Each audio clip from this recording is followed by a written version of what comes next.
My twin brother visited me at the veterans psychiatric facility with a fractured cheekbone and trembling hands. When I discovered his abuser was his own son-in-law, a man systematically stealing his life savings while his daughter watched, I knew exactly what to do. We traded clothes in the visitor bathroom. Henry stayed in the quiet safety of my room under my name. I walked out the front gates wearing his favorite cardigan, stepping directly into his personal hell. Bradley Mitchell thought he was bringing home a broken old man to sign away a deed. He brought home a retired military investigator with absolutely nothing to lose. Before I continue this story, let me know where you are watching from in the comments below. Hit like and subscribe if you believe bullies always eventually mess with the wrong person. The autumn wind cut through the courtyard of the Oak Creek Veterans Retreat. I sat on a wooden bench, watching the dead leaves scatter across the concrete pathways. I had checked myself into this facility 2 months ago. The silence was supposed to help me process the sudden passing of my wife. Instead, the quiet only sharpened my mind. I spent my days analyzing the orderlies, predicting the medication schedules, and keeping my investigative instincts active. I survived 30 years in military intelligence. You never truly turn that part of your brain off. I saw Henry walking up the main path before the receptionist even buzzed him through the secondary gates. We share the exact same face, the same height, and the same 71 years of age. But Henry always carried himself differently. He was an accountant, a man who built a quiet, comfortable life reading spreadsheets and avoiding confrontation. Today, his posture was entirely wrong. He was hunched over, his shoulders pulled inward as if anticipating a physical blow. He wore thick, dark sunglasses, despite the heavy overcast sky. He clutched his hands together, his knuckles white against the gray fabric of his favorite wool cardigan. He sat down heavily on the bench beside me. He tried to force a smile, but the movement was stiff and unnatural. He told me he was just passing through the area and wanted to check on my grief counseling. I did not respond to his pleasantries. I stared directly at the dark lenses hiding his eyes. I reached out quickly, my hand darting forward before he could react, and pulled the sunglasses off his face. He flinched violently, raising his arms in a defensive posture. The entire left side of his face was a swollen canvas of purple and yellow. A deep laceration cut across his cheekbone, held together by cheap butterfly bandages. The swelling forced his left eye half shut. Henry immediately started talking fast, his voice shaking. He told me he fell down the wooden stairs leading to his basement. He claimed he tripped over a loose rug and hit the banister. It was a pathetic lie. I spent 3 decades interrogating captured insurgents and hostile combatants. I know what an accidental injury looks like, and I know the undeniable signature of a closed fist. I leaned forward, invading his personal space, forcing him to look at me. I told him the angle of the bruising was entirely inconsistent with a downward fall. I pointed out the defensive bruising on his forearms, the faint fingerprints darkening his wrists. I told him he was lying to the only person on earth who could read him perfectly. I demanded a name. Henry began to weep. It was not the quiet crying of a sad man. It was the heavy, suffocating sobbing of a completely broken human being.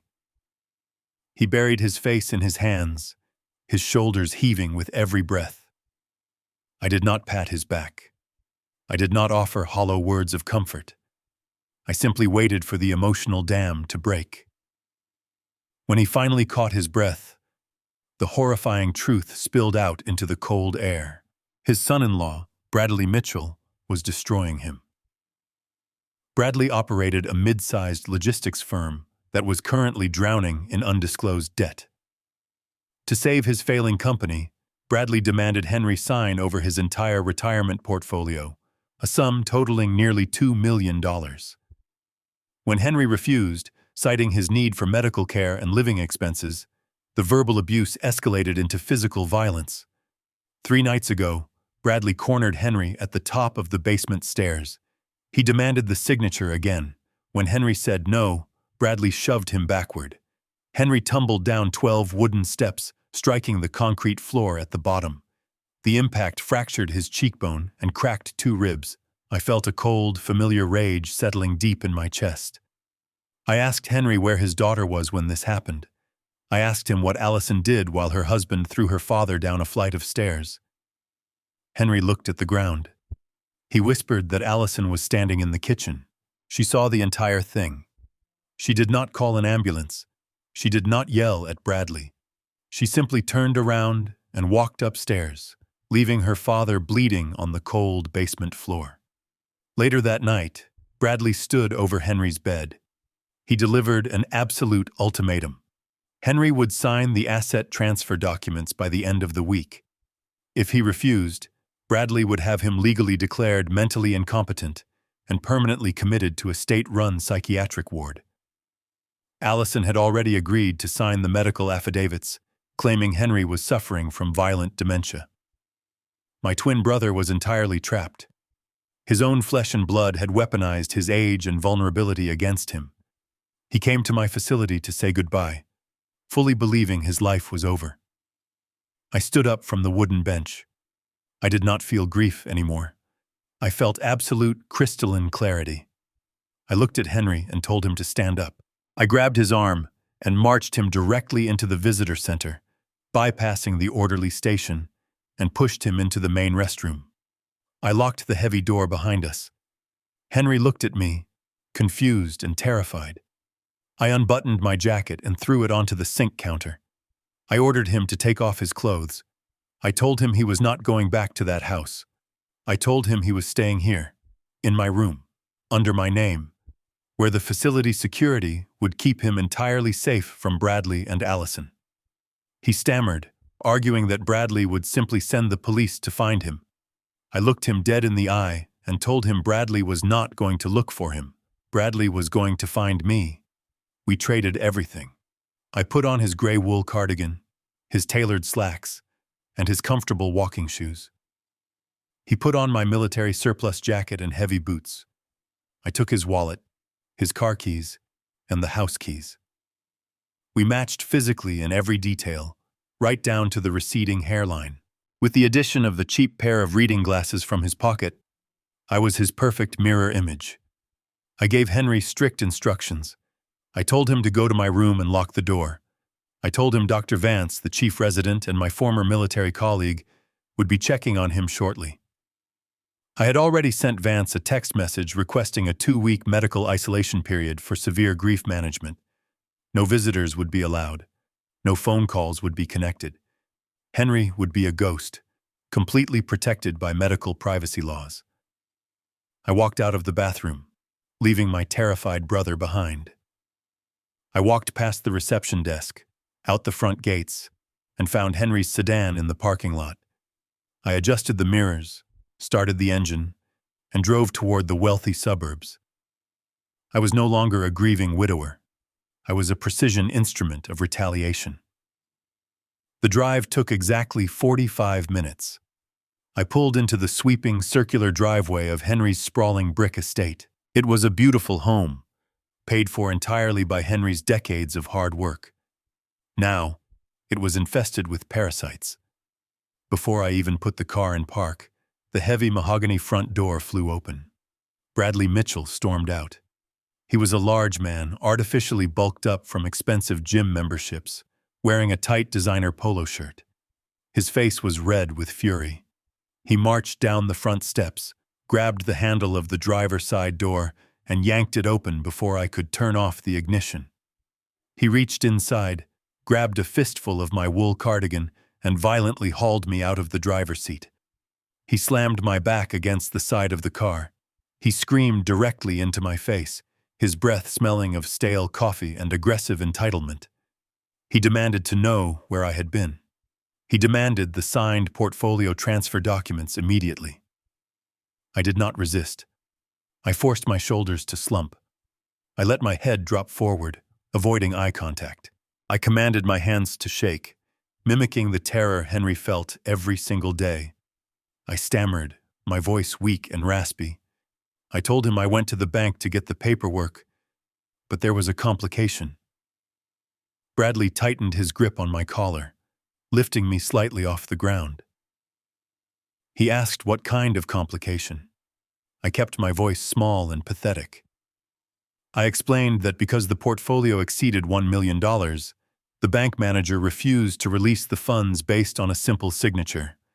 They required me to appear in person tomorrow morning with a certified notary to legally finalize the transfer. It was a calculated lie, designed to buy me exactly 24 hours of unrestricted access to the inside of the house. Bradley cursed loudly, spitting on my cheek. He shoved me hard in the chest. I let my legs buckle, falling backward against the car door, playing the role of the frail old man perfectly. He pointed a thick finger at my face and told me that if the money was not in his corporate account by noon tomorrow, he would throw me down the basement stairs again. And this time, he would make sure I did not wake up. He turned around and marched back into the house, leaving the front door wide open. I slowly pushed myself off the car. I brushed the dirt off my borrowed trousers. I walked through the front door, quietly shutting it behind me. I descended the wooden stairs into the dark, damp basement guest room they had forced Henry to live in. I sat on the small, uncomfortable cot. The trap was officially set, and the prey was completely oblivious to the danger he was currently locked inside with. The basement air was thick with dampness and the faint, bitter smell of mildew. The small, rusted cot groaned in protest under my weight every time I shifted my position. Henry had lived in this miserable concrete box for 6 agonizing months. I lay perfectly still in the dark, staring upward at the exposed copper pipes running across the ceiling. I did not close my eyes. Sleep is a luxury you discard when you are operating deep inside hostile territory. I waited patiently for the heavy, oppressive silence of the house to settle. I listened intently to the floorboards above me, tracking the movements of the enemy.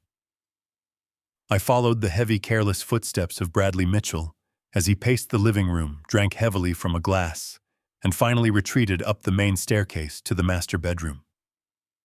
I gave him exactly 2 hours to fall into a deep alcohol-induced slumber. When the digital clock on the dusty nightstand flashed 2 a.m, I threw off the thin, scratchy blanket. I moved with the silent, deliberate precision I had perfected during night raids in classified combat zones. I crept up the wooden basement stairs, placing my weight perfectly on the outer edges of the steps to prevent the wood from creaking and betraying my position. I slipped through the massive kitchen, carefully avoiding the moonlight spilling through the large bay windows, and navigated the long hallway toward Bradley's private home office. The office door was locked with a basic brass deadbolt. It was an insulting, pathetic obstacle. I pulled a small tension wrench and a rake pick from the inner lining of my borrowed wool cardigan. I had confiscated these exact tools from a hostile operative 2 decades ago, and I never left home without them. The cheap residential lock yielded to my hands in under 4 seconds. I pushed the heavy oak door open just enough to slide my body through, closing it silently behind me. The office was a monument to unearned arrogance and fragile masculinity. Even in the dim ambient light filtering through the closed blinds, I could clearly see the excessive mahogany desk, the imported leather chairs, and the framed photographs of Bradley aggressively shaking hands with local politicians. It was the perfectly curated space of a weak man desperate to project a power he did not actually possess. I stepped behind the massive desk and woke the sleek, expensive desktop computer. A password prompt illuminated the dark room, casting a harsh blue glow across my face. Bradley struck me as a man who confused physical aggression with actual intelligence. Men like him never understood genuine security. In my 30 years running counterintelligence operations and profiling high-value targets, I learned that a password is rarely a random string of secure characters. It is almost always a direct reflection of their deepest, most unchecked ego. I did not need advanced decryption software to bypass this machine. I only needed to understand the pathetic nature of the man who shoved my brother down a flight of stairs. I typed the name of his logistics firm followed by the year he founded it and an exclamation point. The system immediately rejected it. I paused, adjusting my assessment. I typed his own name, Bradley, followed by the word boss and the number 1. The screen instantly flashed green and the desktop materialized. It was almost too easy. It proved exactly how careless and overconfident he was. He felt so utterly untouchable inside his own home that he left the keys to his entire criminal kingdom resting beneath a digital lock a child could guess. I opened his primary financial document folders. I expected to find the desperate, disorganized ledgers of a failing business owner. I expected to see red ink, overdue notices, and final warnings from angry creditors. What I found was infinitely worse and far more calculated. Bradley was not just a terrible businessman struggling to stay afloat. He was an active, methodical, and highly organized criminal. I navigated through a complex labyrinth of hidden spreadsheets, my eyes quickly processing endless columns of manipulated numbers. I had audited supply chain logistics during overseas military deployments, tracking millions of dollars in black budget spending. I recognized the fraudulent pattern immediately. Bradley was running 2 separate sets of books. The official ledger showed his logistics company hemorrhaging money, reporting massive operational losses to the federal government to completely dodge corporate taxes. The secondary hidden ledger painted the true terrifying picture. He was systematically draining his own company, shifting massive operational revenue into offshore untraceable shell accounts, using phantom shipments and fake vendor invoices. He was stealing directly from the government, starving his own business, and using my brother retirement fund as a temporary band-aid to cover the visible operational costs and keep the auditors away. It was textbook massive corporate tax fraud. The exact kind of federal crime that carried severe mandatory prison sentences without the possibility of parole. But the financial web grew significantly darker as I dug deeper into the hard drive. I opened a subfolder buried deep within the network drive, cryptically labeled with his wife's initials. I clicked on a series of encrypted PDF documents. They were property deeds, luxury vehicle registrations, and high-yield private investment portfolios. Every single one of them was legally registered exclusively under Allison's name. Bradley was funneling the stolen, untaxed corporate money directly into his wife's personal assets. He was building a massive financial fortress for himself, while hiding like a coward behind her clean legal identity. A cold, absolute realization washed over me. Allison was not merely a passive, terrified woman trapped in an abusive marriage. She was the primary beneficiary of her husband's criminal enterprise. When she stood in the kitchen and watched her father bleed on the concrete basement floor, she was not paralyzed by fear. She was actively protecting her illicit wealth. She knew exactly where the money was coming from, and she was entirely willing to sacrifice Henry. Life savings, his safety, and his sanity to maintain her luxury lifestyle without drawing the attention of federal tax auditors. Her betrayal was complete, absolute, and utterly sickening. I pulled a small, high-capacity encrypted flash drive from my pocket. I plugged it directly into the computer tower and began a mass data transfer. The progress bar crawled slowly across the screen, illuminating my face in the dark room. I copied the dual ledgers, the offshore account routing numbers, the fake invoices, and every single legal document bearing Allison's signature. I was no longer just protecting Henry Retirement Fund. I was assembling the exact legal guillotine that would sever Bradley and Allison from civil society permanently. The data transfer hit 99%.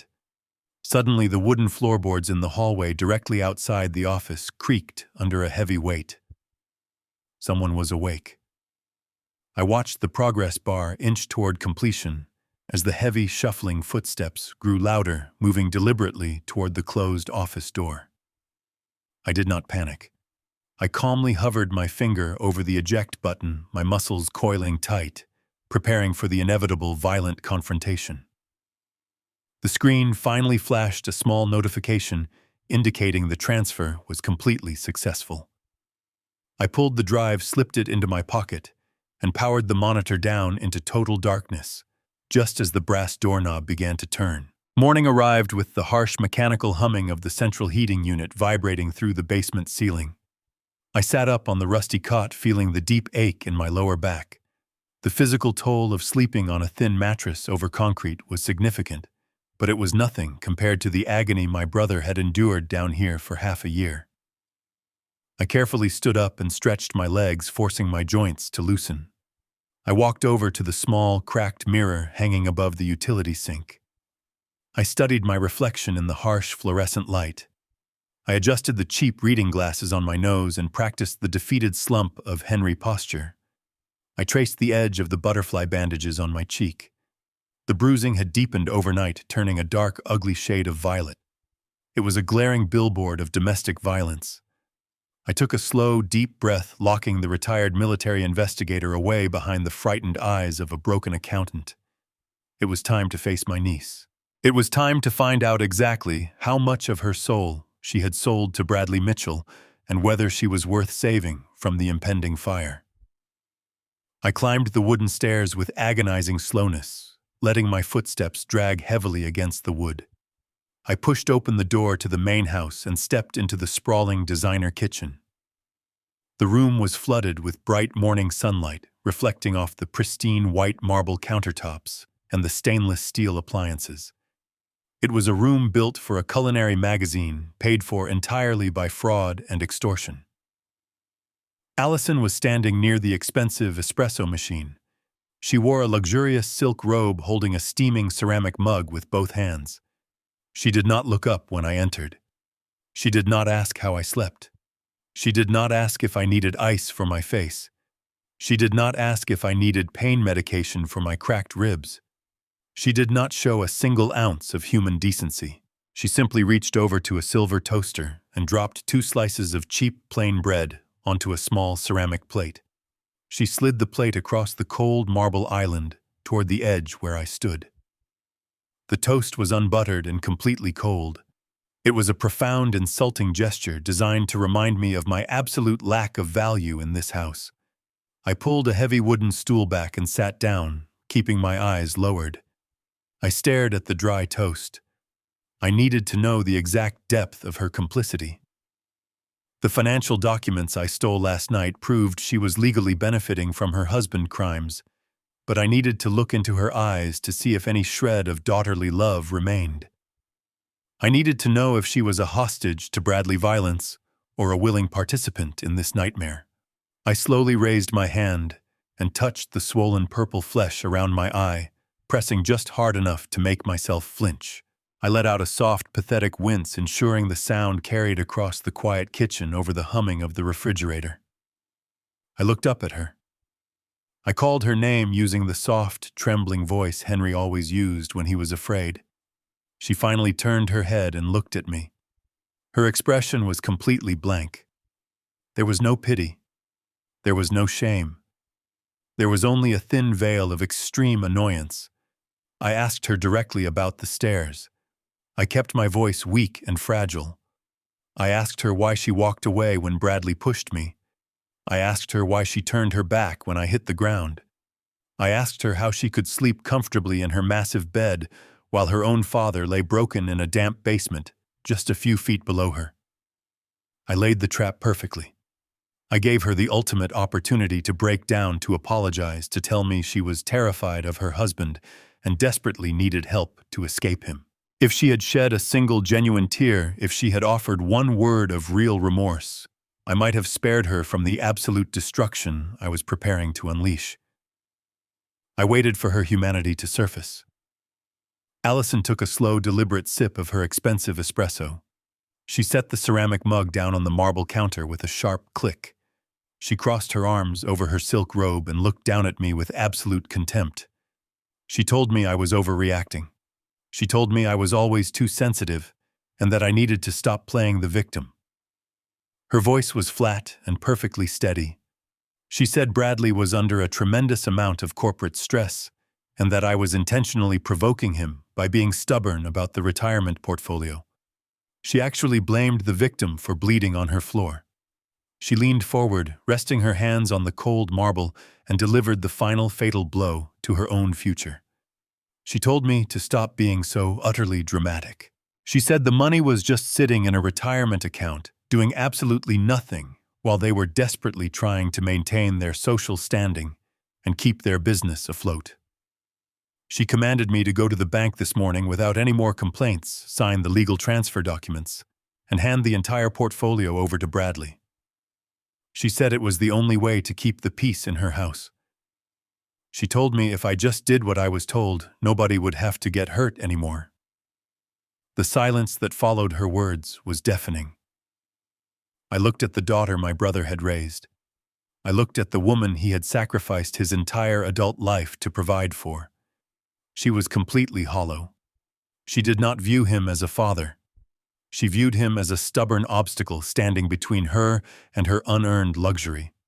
She knew exactly what Bradley was doing, and she fully endorsed the violence because it served her financial interests. The last lingering shred of familial hesitation inside my chest evaporated into nothing. The cold military pragmatism took absolute control.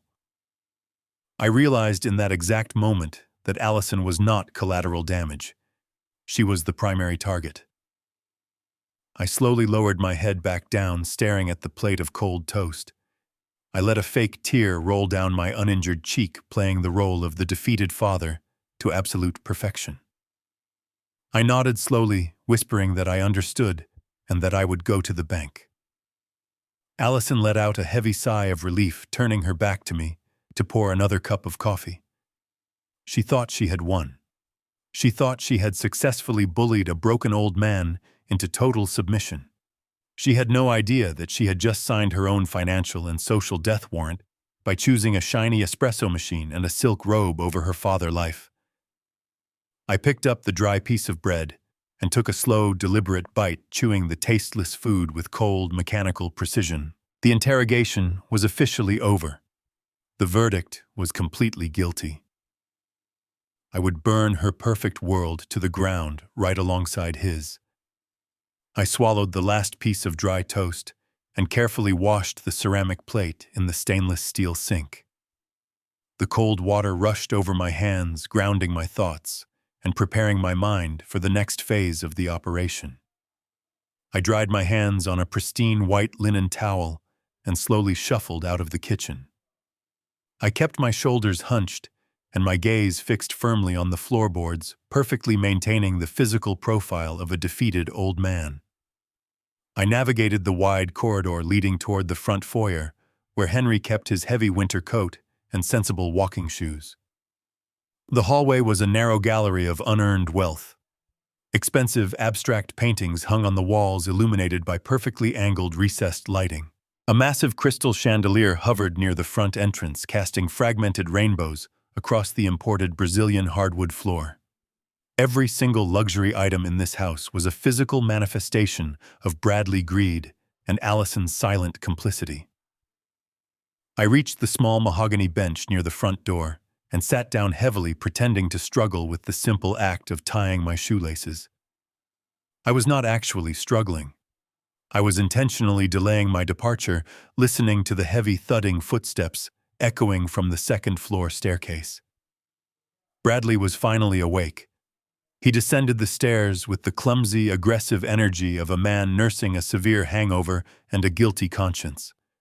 He wore expensive athletic clothing that failed to conceal the soft, bloated physique of someone who drank too much expensive scotch and spent too much time sitting behind a stolen desk. He spotted me sitting by the door, and his face immediately darkened into a familiar mask of rage. He marched across the foyer, closing the distance between us with intimidating speed.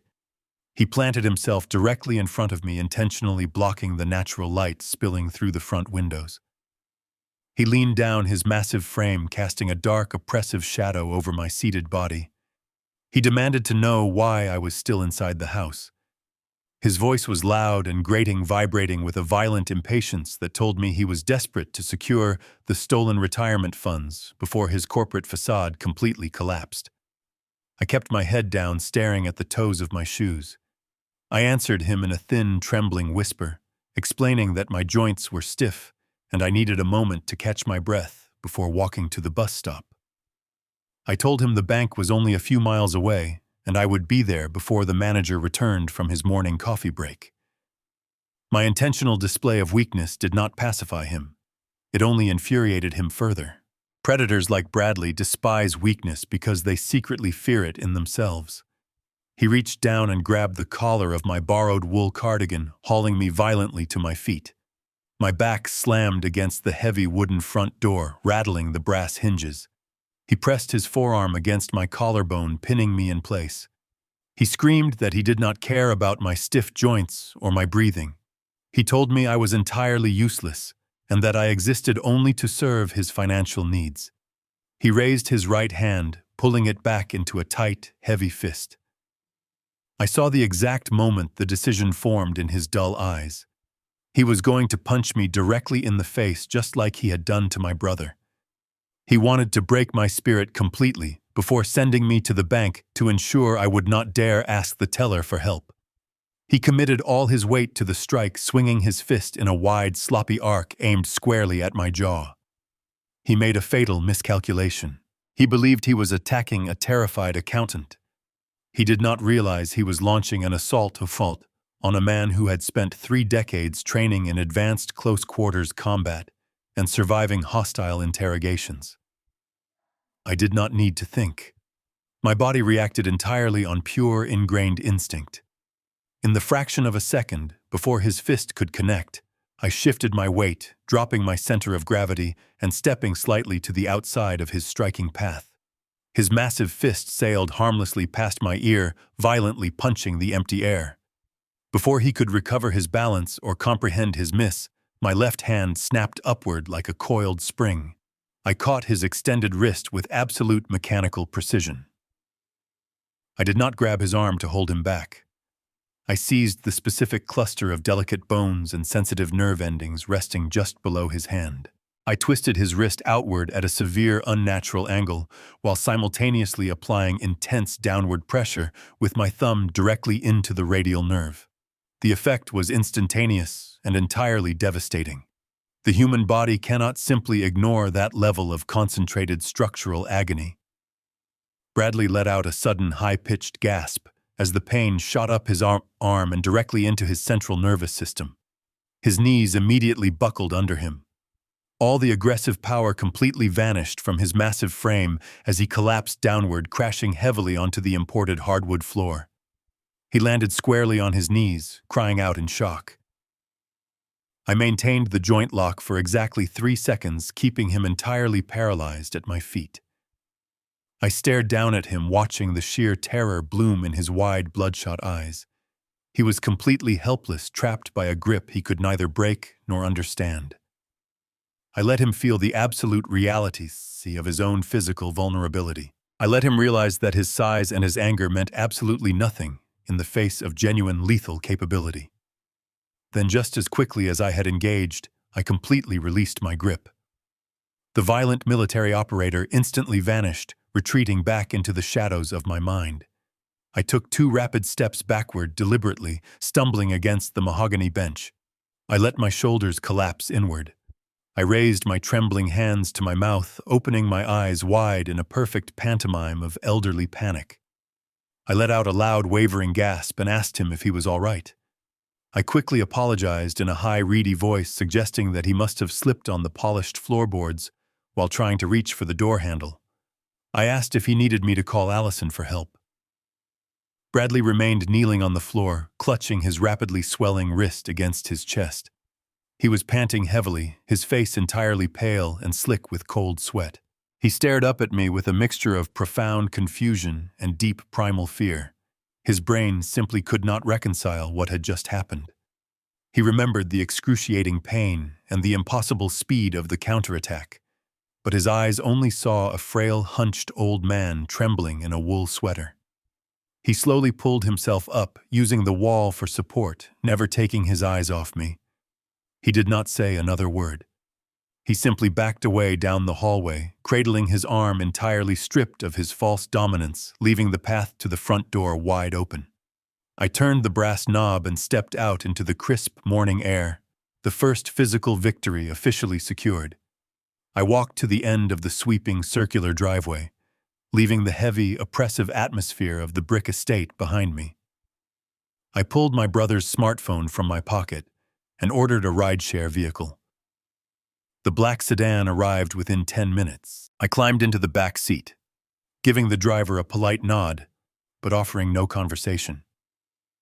I watched the manicured lawns and wealthy suburban homes blur past the tinted window.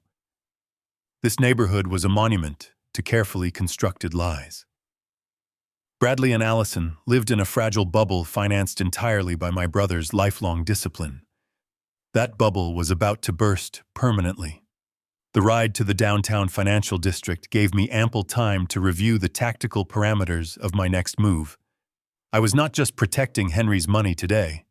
I was actively weaponizing it. Financial starvation is the most effective method for dismantling a parasite. Without the constant flow of stolen capital, Bradley's logistics company would collapse under the weight sheet of the federal tax audits I was preparing to unleash. Without her luxury credit cards, Allison would be forced to face the harsh reality of the man she had married. I stepped out of the vehicle in front of the massive glass and steel facade of the First National Heritage Bank. The building was imposing, designed to project stability and absolute security. Today, it would become my personal fortress. I pushed through the heavy revolving doors and stepped into the expansive marble lobby. The air was cool and smelled faintly of expensive cologne and polished stone. I immediately slumped my shoulders forward, re-engaging the physical persona of the terrified accountant. I approached the main reception desk with a slow, hesitant shuffle. The young woman behind the counter wore a crisp blue suit and a practiced corporate smile. I handed her Henry's platinum account card and his state-issued driver's license. My hands trembled slightly as I passed the plastic over the cold marble counter. I asked to speak with the senior branch manager regarding a massive asset transfer.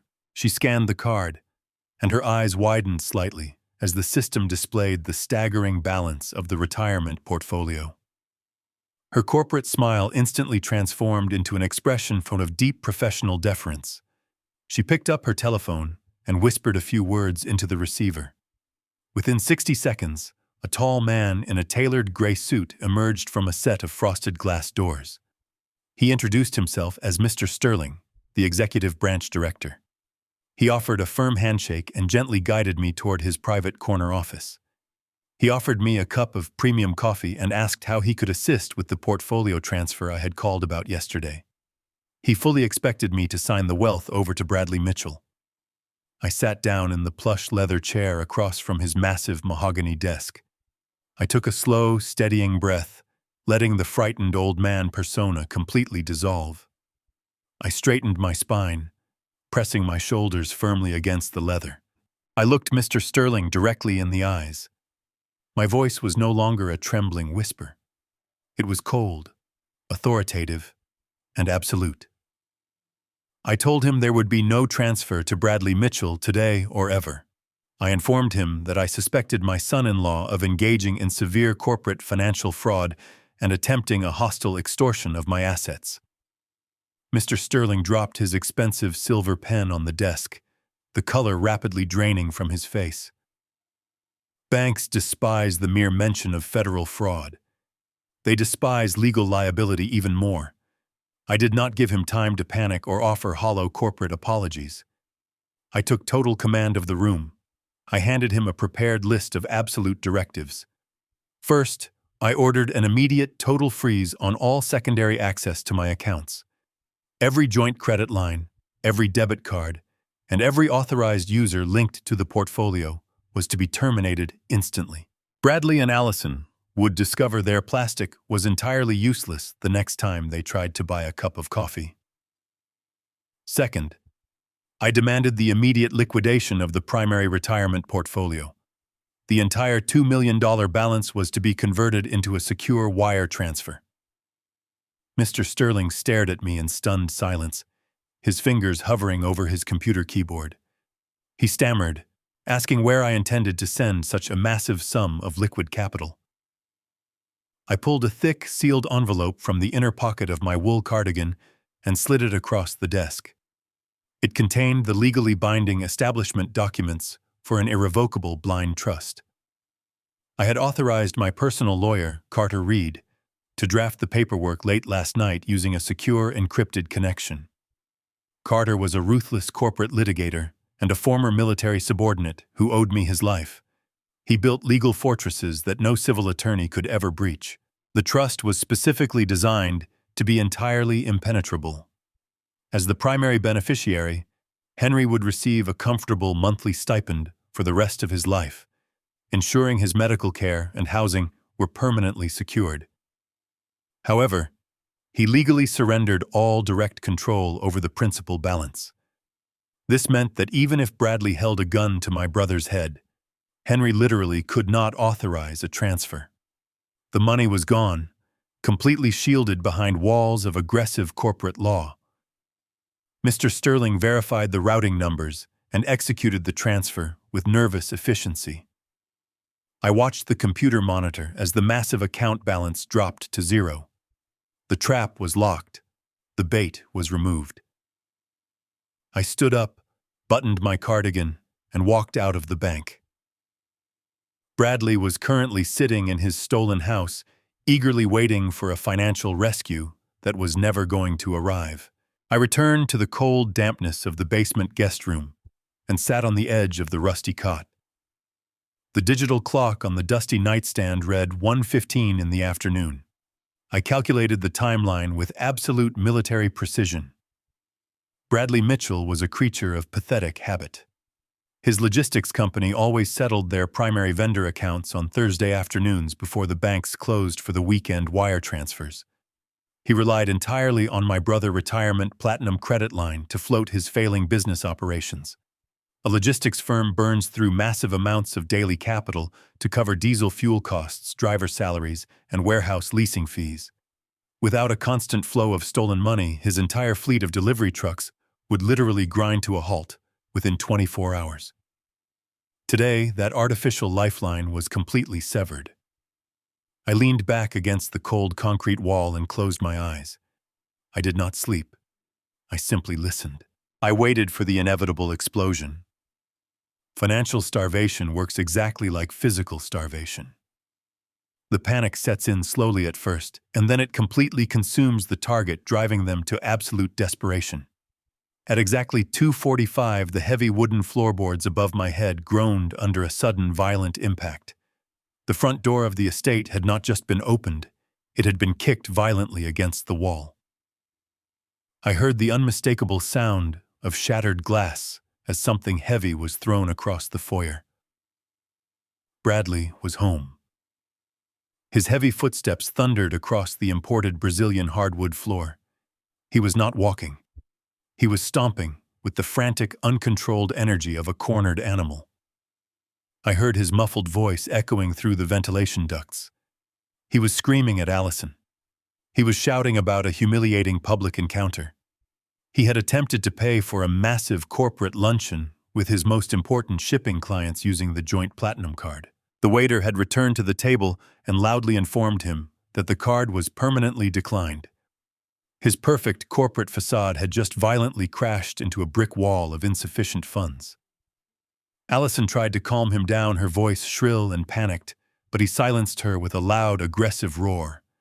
I remained perfectly still on the cot, regulating my breathing.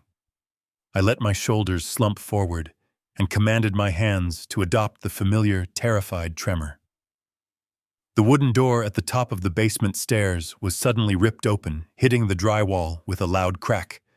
Bradley descended the wooden steps with terrifying speed. He did not bother turning on the overhead light.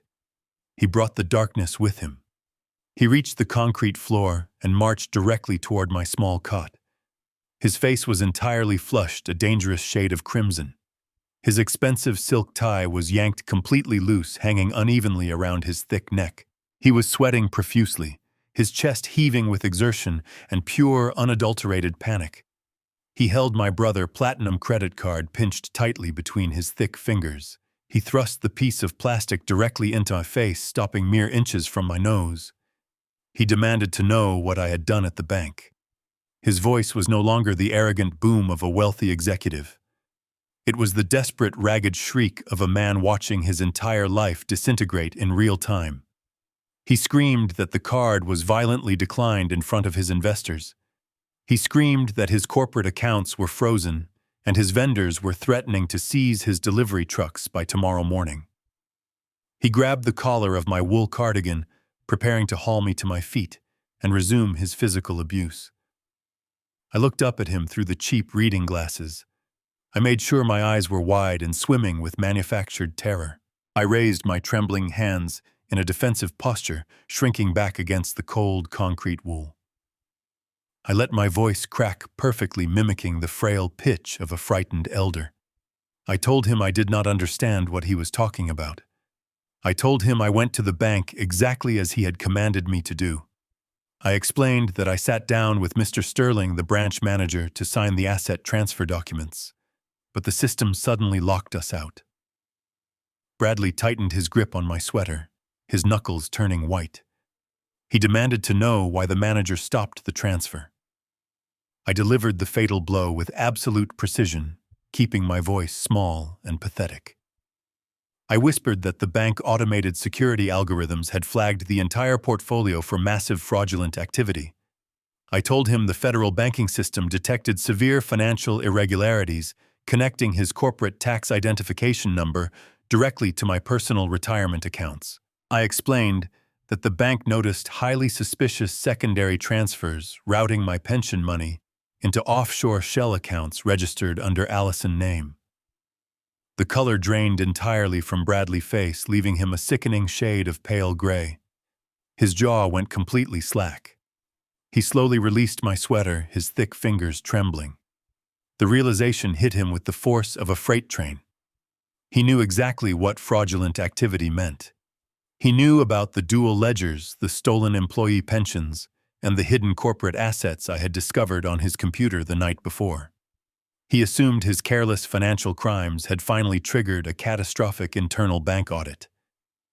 He did not suspect for a single second that the frail old man sitting on the cot had orchestrated the entire blockade. He stared at the piece of plastic in his hand as if it had suddenly turned into a venomous snake. He took a slow, stumbling step backward, away from the cot. He asked me in a hollow, breathless whisper what the bank manager did next. I nodded slowly, wiping a fake tear from my cheek. I told him Mr. Sterling said it was mandatory bank procedure to completely freeze all secondary access to protect the primary account holder. I told him the bank legally seized the entire $2 million balance and transferred it into an inaccessible federal holding trust, pending a full criminal investigation. I looked up at him and delivered the final, devastating sentence. I told him the bank manager said he was legally obligated to notify the Federal Financial Crimes Division and the Internal Revenue Service whenever corporate tax fraud was suspected on a senior citizen account. Bradley dropped the credit card onto the cold concrete floor. The plastic made a sharp, pathetic clicking sound. He could not breathe. He reached up and grabbed his chest, his eyes darting frantically around the dark basement. His arrogant empire of stolen wealth had just evaporated, leaving him entirely exposed to federal prison. He turned around and walked slowly up the wooden stairs, completely paralyzed by the impending destruction of his freedom and his future. The trap had slammed completely shut. The heavy wooden stairs groaned as Bradley stormed back up to the main floor. The front door slammed so hard, the foundation of the house seemed to vibrate. A few seconds later, the aggressive roar of his luxury sports car engine ignited in the driveway. The tires screeched against the asphalt as he sped off toward the financial district. He was rushing to the bank to scream at tellers who had absolutely no power to help him. He was chasing a ghost while the real threat remained firmly planted inside his home. I waited in the basement for another 10 minutes. I listened to the ambient sounds of the house. The television in the living room was turned off. The water in the kitchen sink stopped running. I heard the faint clicking of Allison high heels crossing the hardwood floor, followed by the closing of the garage door and the hum of her own expensive vehicle pulling away. She was likely heading to a high-end boutique or a day spa completely oblivious to the financial apocalypse that had just descended upon her marriage. The house was entirely empty. The battlefield was completely mine. I walked up the stairs, leaving the frail accountant persona behind in the darkness. My posture straightened and my senses heightened. I bypassed the home office I had infiltrated last night. I already possessed the digital evidence of his tax evasion and his offshore accounts. But men like Bradley always keep a physical backup of their most damning secrets. They do not trust the cloud, and they do not trust digital encryption. They trust heavy steel and hidden compartments. I moved directly to the second floor and pushed open the double doors leading into the master bedroom suite. The room was disgustingly opulent. It was a massive space decorated in aggressive shades of silver and dark velvet. A massive chandelier hung from the vaulted ceiling, and the king-sized bed was covered in imported silk sheets. It was a monument to unearned privilege built entirely on the broken back of my brother. I did not waste time looking through the obvious places. I did not check the bedside tables or the large walk-in closets. I approached the room like a hostile forward operating base. I scanned the architectural lines of the floor and the walls looking for discrepancies in the measurements. I walked slowly across the thick, plush carpet, feeling the distribution of weight beneath my boots. True secrets are never kept at eye level. They are buried. I moved toward the heavy custom-built mahogany dresser anchored against the far wall. It was an imposing piece of furniture covered in expensive cologne bottles and designer watches. I knelt down on the carpet and pressed my cheek against the floor, looking at the small gap between the bottom of the dresser and the floorboards. The carpet fibers underneath the center of the dresser were slightly flattened, indicating that a heavy object had been dragged back and forth across that specific spot multiple times. I gripped the lower edge of the solid mahogany frame. I braced my legs and pulled with a sudden concentrated burst of strength. The massive dresser slid forward across the carpet, groaning under its own weight. Directly beneath where the dresser had been sitting, a section of the hardwood floor looked slightly different. The grain of the wood was perfectly matched, but the small seams between the planks were entirely free of dust. I pulled a thin pocket knife from my trousers and wedged the blade into the microscopic gap. I applied upward pressure, and a perfectly square 2-foot section of the floorboards popped loose. I lifted the wooden panel away, revealing the dark gray steel of a heavy-duty mechanical floor safe sunk directly into the concrete foundation. It was a high-end model featuring a solid titanium dial and a hardened steel casing. Bradley clearly believed this vault was impenetrable, but he was relying on commercial security to protect him from a military intelligence operator. I knelt beside the open floor cavity and brushed my fingertips lightly against the cold metal of the combination dial. I did not have a stethoscope, but I did not need one. Mechanical safes like this one rely on a series of internal brass wheels aligning perfectly to release the locking bar. They give off microscopic physical vibrations when the wheels click into the correct position. It requires absolute silence and extreme tactile sensitivity. I closed my eyes, shutting out the visual distractions of the luxurious bedroom. I placed my right ear just inches from the steel surface and gripped the dial with my thumb and index finger. I began to spin the wheel slowly to the right, clearing the internal mechanism. The cold metal turned smoothly under my touch. I reversed the direction, applying a slight upward tension on the dial to force the internal locking bar against the wheel gates. I turned the wheel micromillimeter by micromillimeter, feeling for the faint vibration of metal dragging against metal. The house was dead silent. I could hear my own heartbeat thumping steadily in my chest. After 4 long minutes of absolute concentration, my fingertips registered a tiny, distinct click. The first wheel had dropped into place. The number was 34. I held the tension and reversed direction again, sweeping past the first number and feeling for the second gate. It took another 3 minutes of painstaking microscopic adjustments before the second click vibrated through the steel. The number was 12. I reversed the dial one final time, turning it slowly to the left, until the final gate caught the locking bar with a heavy, satisfying clunk. The number was 88. I pulled the heavy steel handle upward. The airtight seal hissed as the thick vault door swung open on its hidden hinges. The inside of the safe was entirely empty except for 3 thick, leather-bound ledger books and a single manila envelope. I pulled the heavy books out and placed them on the plush carpet. I opened the first ledger. The pages were filled with Bradley cramped, aggressive handwriting. These were not the digital spreadsheets I had copied from his computer last night. These were the raw physical records of his most egregious crimes. I scanned the columns of names, dates, and dollar amounts. My blood ran completely cold as the horrifying reality of the numbers became clear. Bradley was not just stealing from the federal government, and he was not just extorting his father-in-law. He was systematically draining the pension funds of his own employees.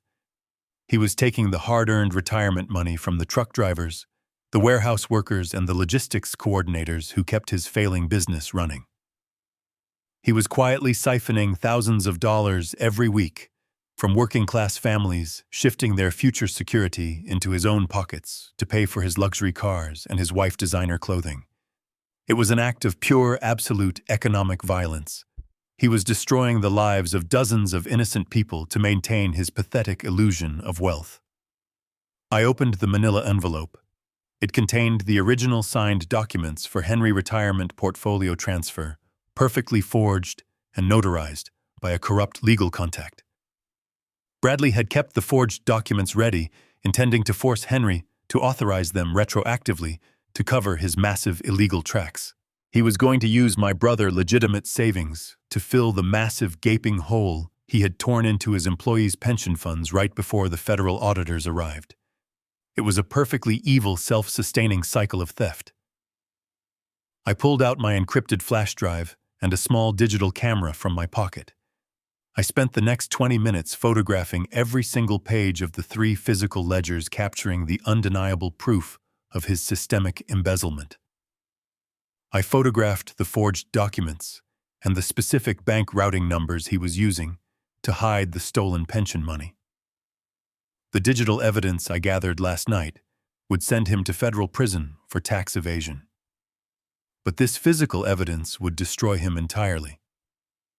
When the Labor Board and the federal pension investigators saw these ledgers, Bradley would face decades behind bars. His reputation would be completely obliterated. His own employees would rightfully demand his head. I carefully placed the ledgers and the envelope back into the dark cavity of the floor safe. I closed the heavy steel door, spinning the dial rapidly to lock the mechanism. I replaced the square wooden floorboard, making sure the seams were perfectly aligned.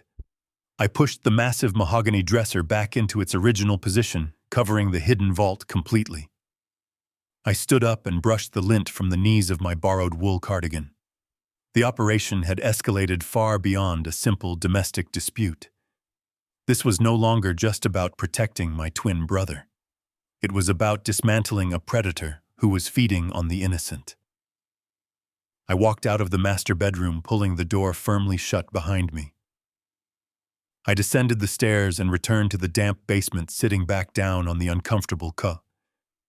I placed the reading glasses back on my nose and let my shoulders slump forward, waiting patiently for the furious, defeated monster to return from the bank. I sat on the edge of the rusty cot in the dim basement light, pulling the small digital camera from my pocket. My mind was still processing the sheer scale of the corporate embezzlement I had just uncovered in the master bedroom safe. But Bradley was not the only parasite feeding on my brother. Before I had closed the heavy steel floor vault upstairs, I had noticed a slim leather portfolio tucked underneath the corporate ledgers. It was embossed with Allison initials in elegant rose gold lettering. I had quickly photographed its entire contents before securing the safe, not having the time to analyze the numbers while standing deep inside enemy territory. Now, in the quiet dampness of my temporary concrete cell, I scrolled through the high-resolution images on the tiny glowing screen. I needed to understand the exact financial architecture of my niece. I needed to know exactly why she was willing to stand by and watch her father be physically destroyed. The answer was laid out across dozens of glossy credit card statements from exclusive banks that catered only to the ultra-wealthy. I zoomed in on the first page of the most recent billing cycle. The outstanding balance printed at the top of the statement was absolutely staggering. Allison had accumulated exactly $82,000 in high-interest, unsecured luxury debt. I read through the itemized list of transactions, feeling a deep, sickening disgust building in my chest. This was not debt accrued from medical emergencies or failing business investments or simple household necessities. This was pure, unadulterated vanity. There were massive charges for $10,000 designer handbags imported from Paris. There were receipts for weekend wellness retreats at exclusive mountain spas costing $5,000 a night. I saw endless transactions at luxury shoe boutiques, high-end cosmetic surgeons, and private dermatology clinics. She was living the lifestyle of a millionaire heiress entirely on borrowed money. She was swiping platinum credit cards with absolute reckless abandon, building a mountain of compounded interest that she had absolutely no independent means to repay. Her husband's logistics company was bankrupt, and his secondary income was entirely stolen from his own hardworking employees. Allison had no trust fund of her own, and she had not worked a single day since she graduated from college. She existed inside a fragile bubble of manufactured wealth, entirely dependent on the illusion of Bradley corporate success. But the dates on the credit card statements painted a very clear and desperate picture. Her spending had accelerated wildly over the past 6 months, exactly when Bradley business began to fail. Instead of cutting back on her extravagant lifestyle to support her husband, she had doubled down using retail therapy to ignore the impending financial collapse of her marriage.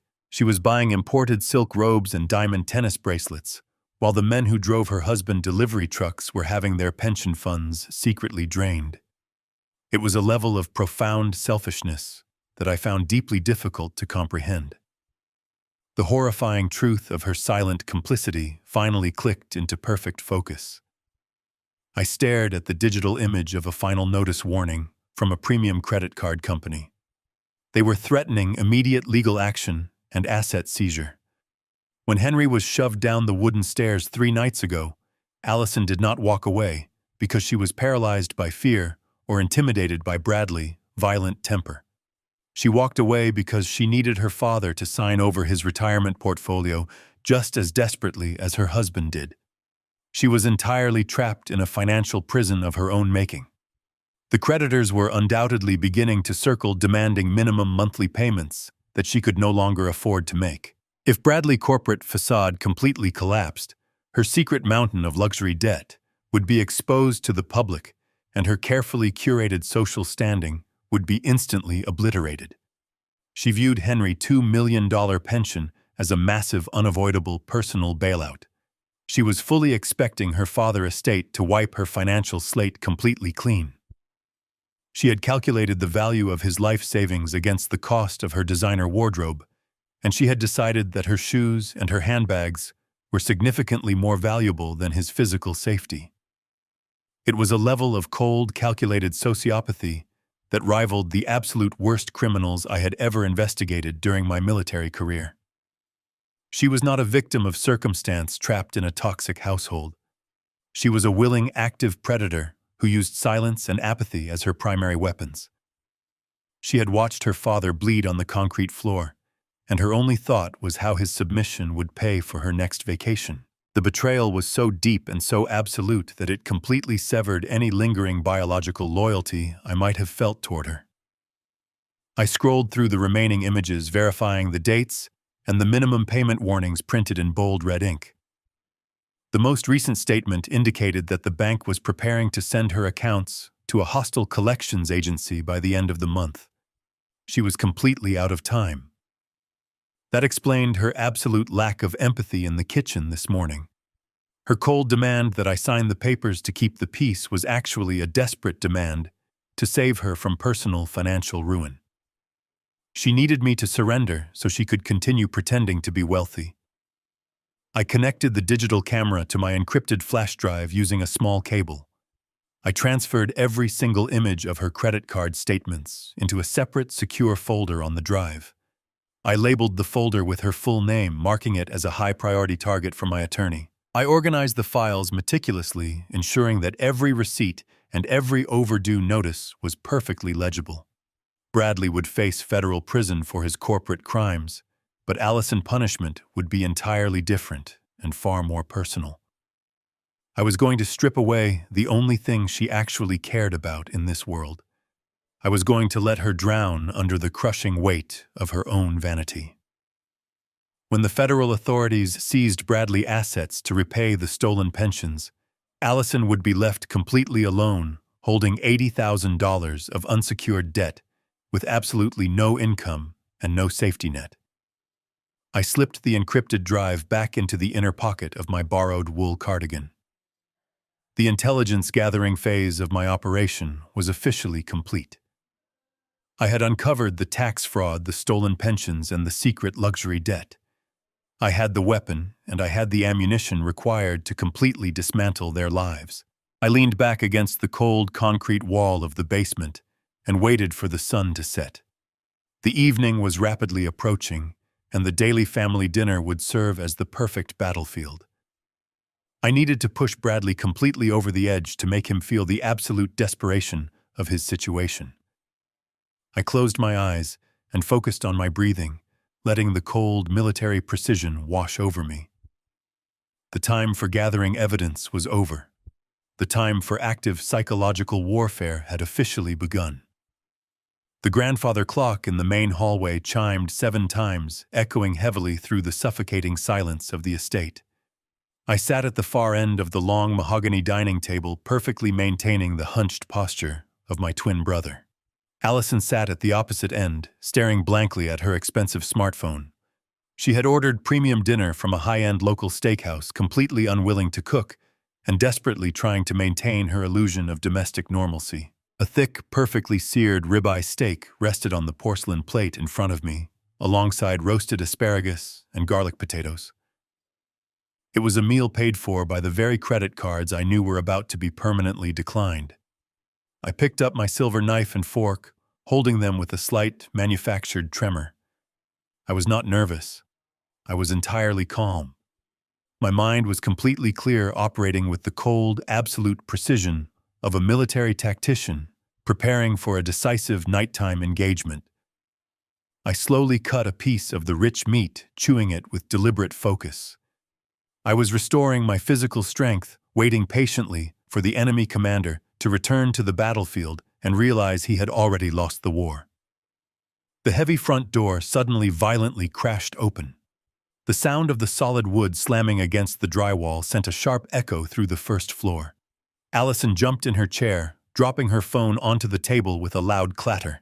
Heavy, frantic footsteps pounded across the imported Brazilian hardwood of the foyer. Bradley Mitchell had finally returned from the financial district. He did not walk into the dining room. He stormed into the space like a wounded, aggressive animal. His appearance had completely degraded since the morning.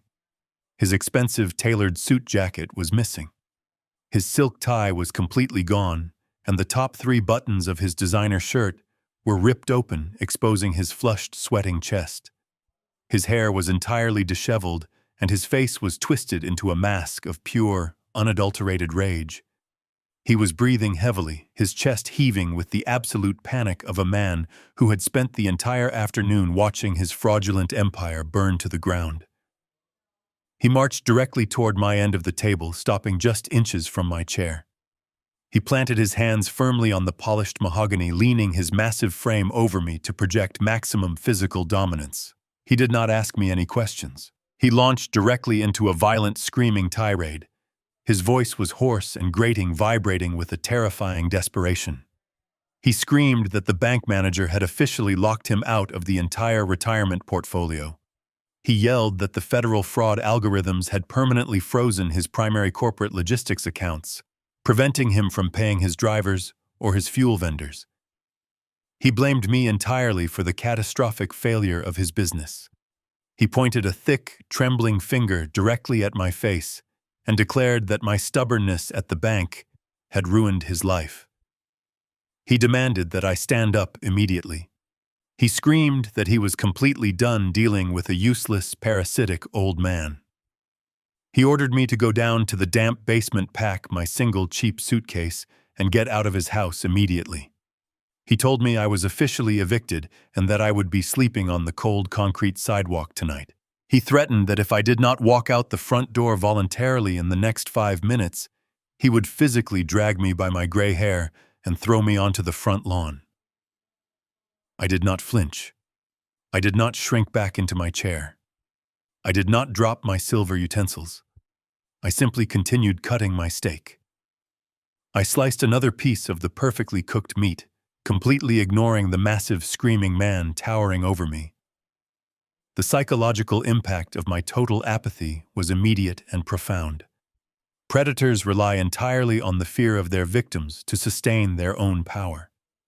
When you deny them that fear, their entire reality begins to fracture. I slowly raised the fork to my mouth and took a bite. I chewed the meat deliberately, tasting the rich, savory juices. I swallowed, keeping my eyes fixed firmly on my porcelain plate. I reached for my linen napkin and carefully dabbed the corners of my mouth. Only then did I slowly look up at him. I kept the reading glasses perched on my nose, but I allowed a fraction of the cold, retired military investigator to bleed through the disguise. I did not raise my voice. I spoke in a steady, flat whisper that sliced through his chaotic screaming like a razor blade. I told him I was not going to the basement to pack a suitcase. I told him I was not walking out the front door, and he was certainly not going to drag me anywhere. Bradley opened his mouth to scream another threat, but I instantly cut him off. I informed him that he fundamentally misunderstood the legal reality of the ground he was currently standing on. I explained that this estate was not his property, and it had never been his property. I told him that 5 years ago, the deed to this entire property was legally transferred into an irrevocable, protected blind trust. I explained that I retained a permanent ironclad life estate residency clause. I told him he and Allison were legally classified as nothing more than temporary permitted guests.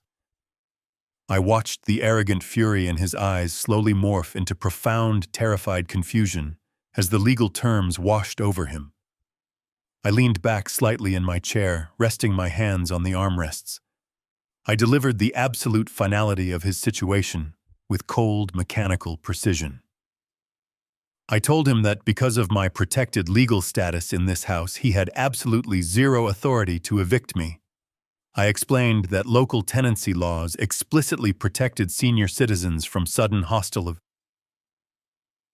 evictions. I told him that if he wanted me removed, he would have to file a formal petition in civil court.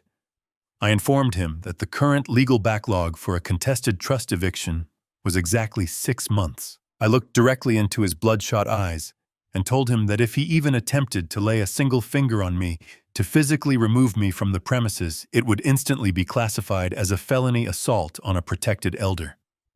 I told him the police would arrive within minutes, and he would spend the night in a concrete holding cell while his bankrupt logistics company completely collapsed. I stated clearly that he was trapped in this house with me, and there was absolutely nothing he could do to change it. The silence that followed my declaration was absolute and terrifying. Bradley's brain completely short-circuited. He was a man who solved every problem in his life through financial theft or physical violence. I had just flawlessly neutralized both of his primary weapons. He was financially starved and legally paralyzed. He stared at me, his jaw clenching so hard I could hear the teeth grinding together in his mouth. The absolute impotence of his rage became too much for his fragile ego to contain. He needed to destroy something. He reached out with lightning speed and grabbed his heavy crystal water glass from the table. He let out a loud guttural roar and hurled the glass with maximum force directly at the dining room wall. The heavy crystal shattered violently upon impact, sending sharp, jagged shards of glass raining down onto the hardwood floor. Allison let out a piercing, terrified scream, covering her face with her hands and shrinking back into her chair. I did not blink. I did not move a single muscle. I simply picked up my silver knife and fork again, cut another piece of my ribeye steak, and continued eating my dinner in complete silence. The domestic tension had reached an absolute breaking point, and the monster was finally beginning to eat himself alive.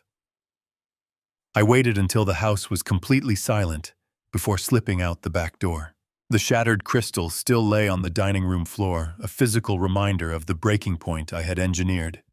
I walked 3 miles through the quiet suburban streets, ensuring no one followed me before catching a cab to a 24-hour diner on the outskirts of the city. The neon sign buzzed erratically, casting a harsh red glow across the empty parking lot. I walked inside and slid into a sticky vinyl booth in the far back corner. Carter Reed was already waiting for me. He wore a sharp black suit that looked entirely out of place against the faded Formica table. Carter was not just a corporate litigator. 30 years ago, he was a young intelligence officer under my direct command during a highly classified overseas deployment.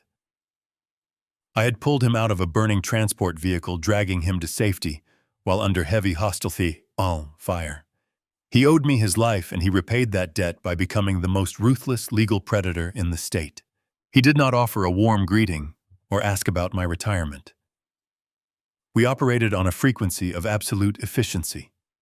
He pushed a cup of black coffee across the table toward me. I reached into the inner pocket of my borrowed wool cardigan and pulled out the encrypted flash drive. I placed it gently on the table between us. I told him the drive contained exactly what I promised on the phone. I explained that it held the complete dual ledgers, the offshore routing numbers, and the fake vendor invoices. I told him Bradley Mitchell was actively dodging federal corporate taxes and hiding the stolen revenue in shell accounts registered exclusively to his wife. Carter picked up the small piece of plastic, turning it over in his hands. A cold professional smile touched the corners of his mouth. He said tax evasion was a solid angle that would easily freeze their assets and trigger a massive federal audit. He said it was enough to completely ruin their business and seize their property, but perhaps not quite enough to guarantee maximum prison time for a first-time white-collar offender. I took a slow sip of the bitter coffee and leaned forward, resting my arms on the table. I told him the tax fraud was only the appetizer. I instructed him to open the secondary folder labeled with the internal company codes. I explained that I had breached a hidden floor safe in the master bedroom and photographed the physical accounting books. I told him Bradley was systematically embezzling the retirement pension funds of his own truck drivers and warehouse workers to float his failing logistics company. The professional smile completely vanished from Carter, face replaced by a look of sheer legal anticipation. Stealing from the federal government was one thing, but stealing working-class pensions was a guaranteed ticket to decades in a federal penitentiary. Juries and judges possessed zero sympathy for wealthy executives who robbed their own employees to buy luxury sports cars. Carter pulled a sleek silver laptop from his leather briefcase and plugged the encrypted drive directly into the port. He typed in the decryption key I provided and watched as the massive trove of stolen data populated his screen.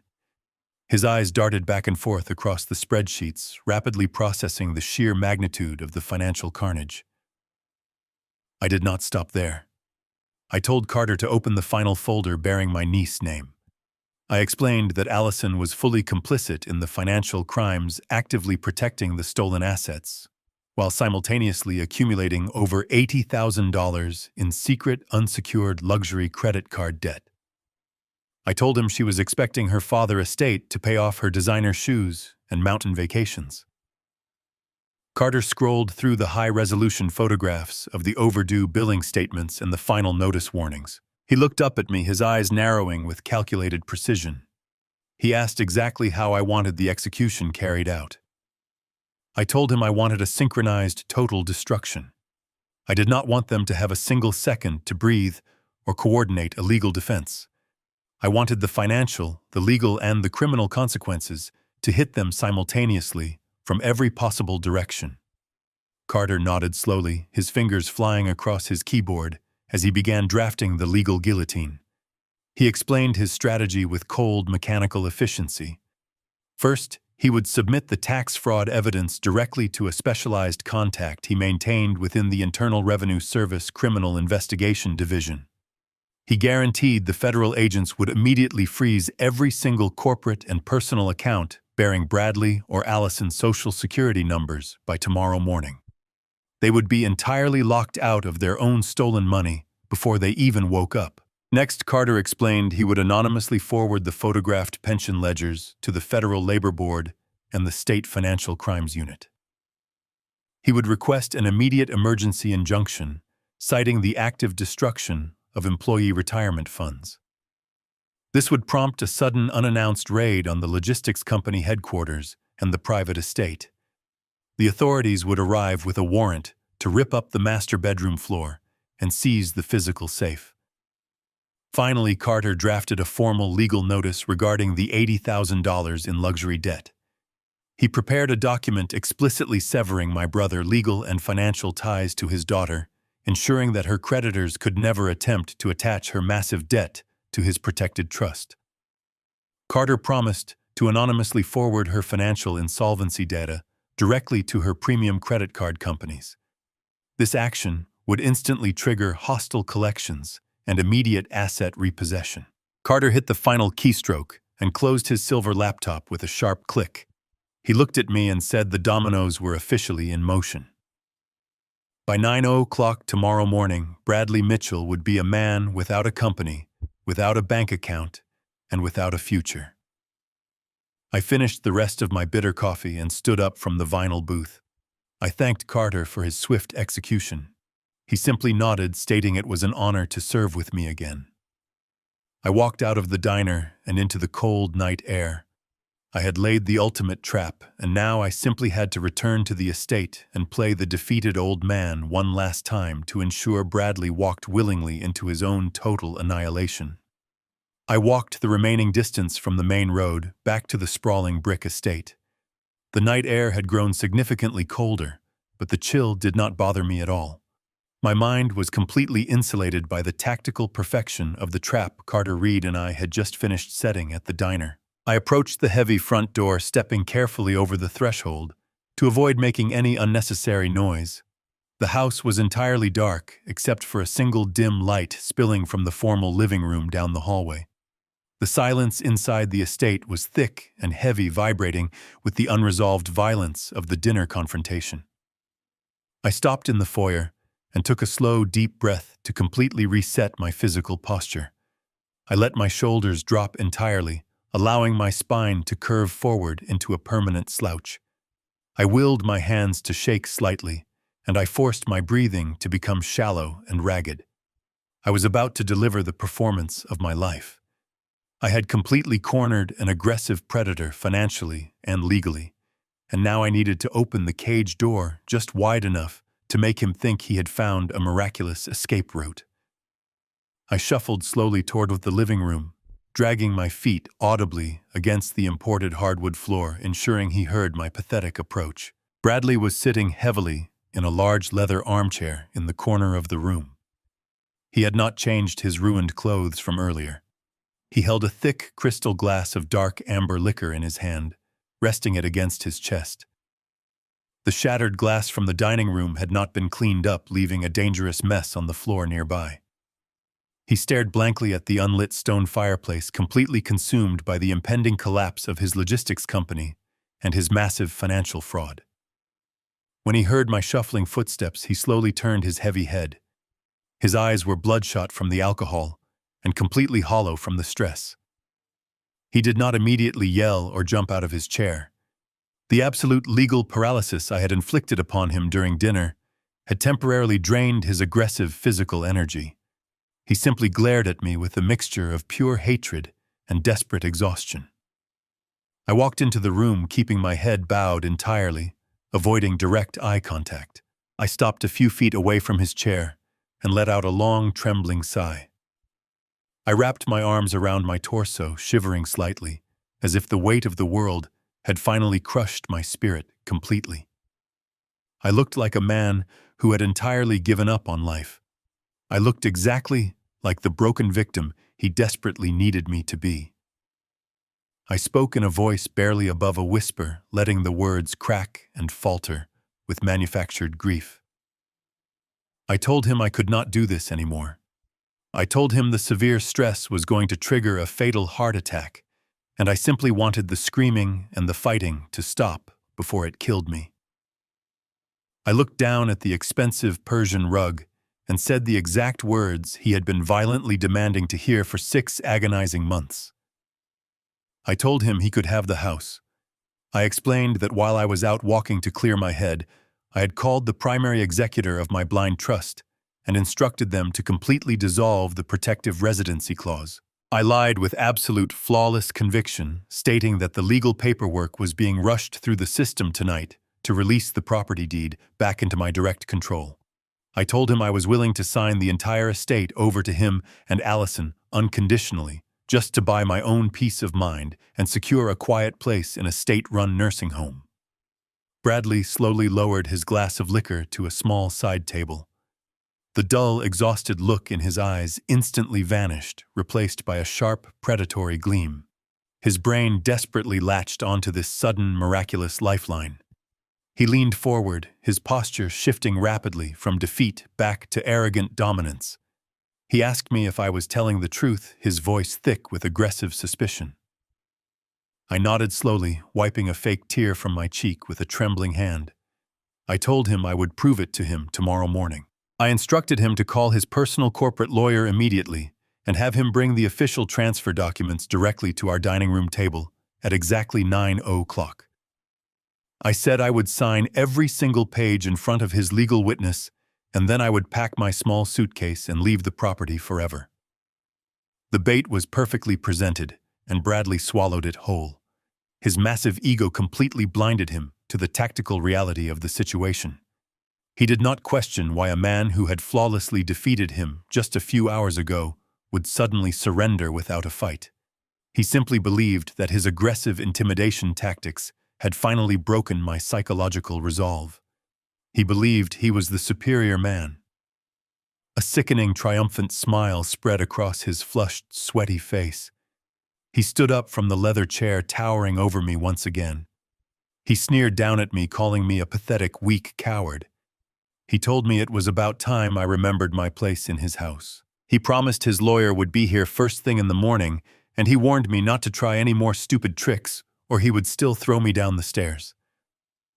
I kept my head down, offering a weak, submissive nod.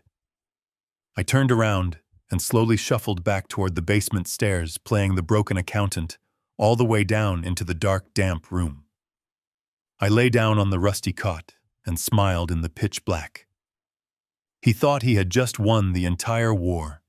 He had absolutely no idea he had just agreed to attend his own execution. Morning sunlight filtered through the large glass windows of the estate, casting long, bright shadows across the imported hardwood floors. The atmosphere inside the house had completely transformed overnight.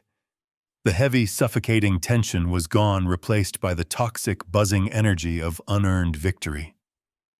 I remained in the damp basement, sitting on the edge of the rusty cot, listening to the heavy, confident footsteps echoing from the master bedroom directly above me. Bradley Mitchell was awake, and he was actively celebrating his perceived triumph.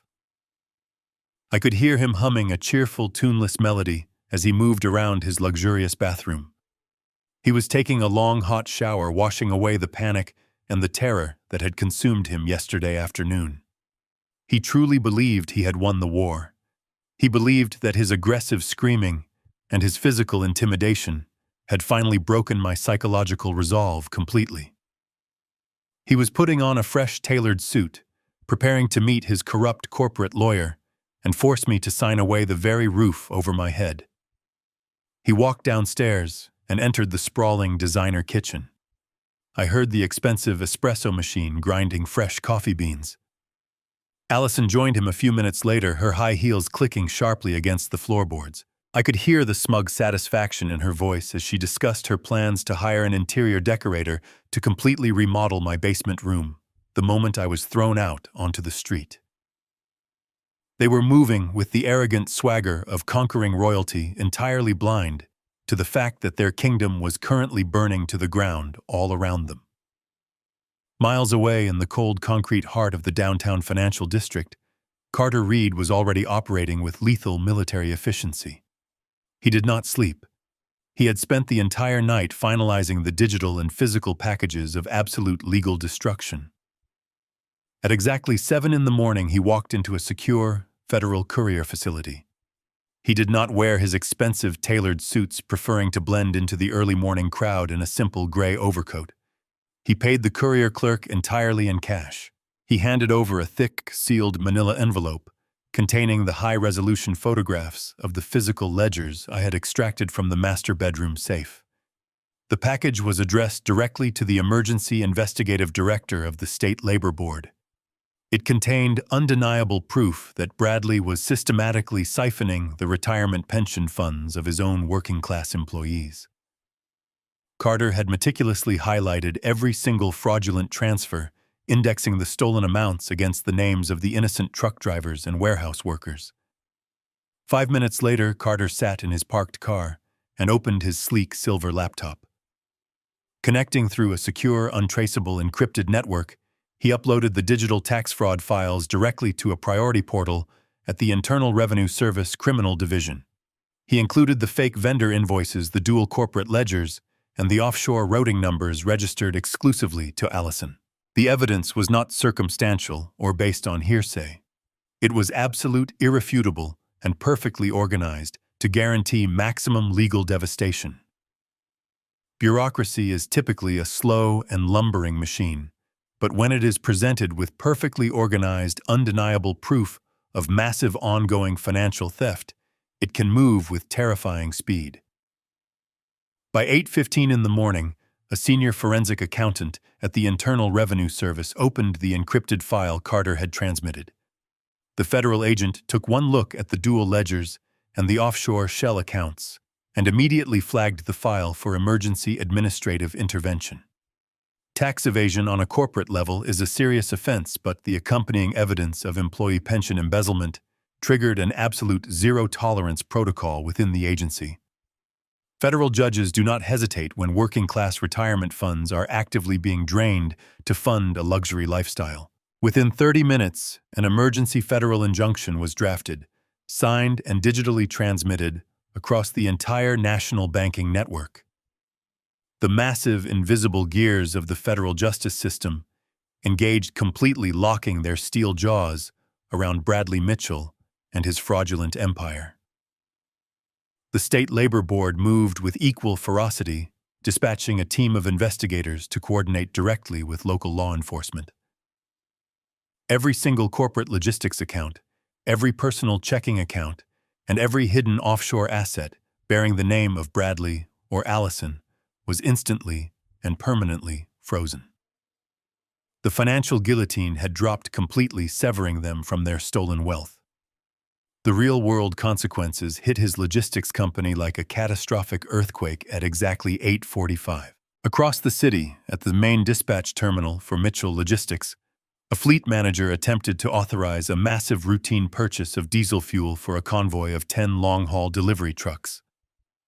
The commercial vendor terminal flashed a bright red error code indicating a hard decline. The frustrated manager tried a secondary corporate credit line, assuming it was a simple bank error. It was also violently rejected. Panic began to spread rapidly through the dispatch office as the accounting department realized their administrative access to the primary payroll accounts had been completely revoked. The digital screens on their desks displayed a terrifying zero balance accompanied by a severe federal freeze notification. The company was financially dead in the water. The massive delivery trucks could not move a single inch. The warehouse workers began to murmur as the horrifying rumors of frozen pensions and missing retirement funds swept across the cold concrete loading docks. Chaos erupted, entirely consuming the business he had built on a foundation of lies and extortion. Back at the sprawling brick estate, Bradley stood in his kitchen, sipping his premium espresso. He pulled his smartphone from his pocket as it began to vibrate frantically against his leg. It was his dispatch manager calling desperately to report the total financial collapse. Bradley glanced at the screen, saw the office caller identification, and simply pressed the ignore button.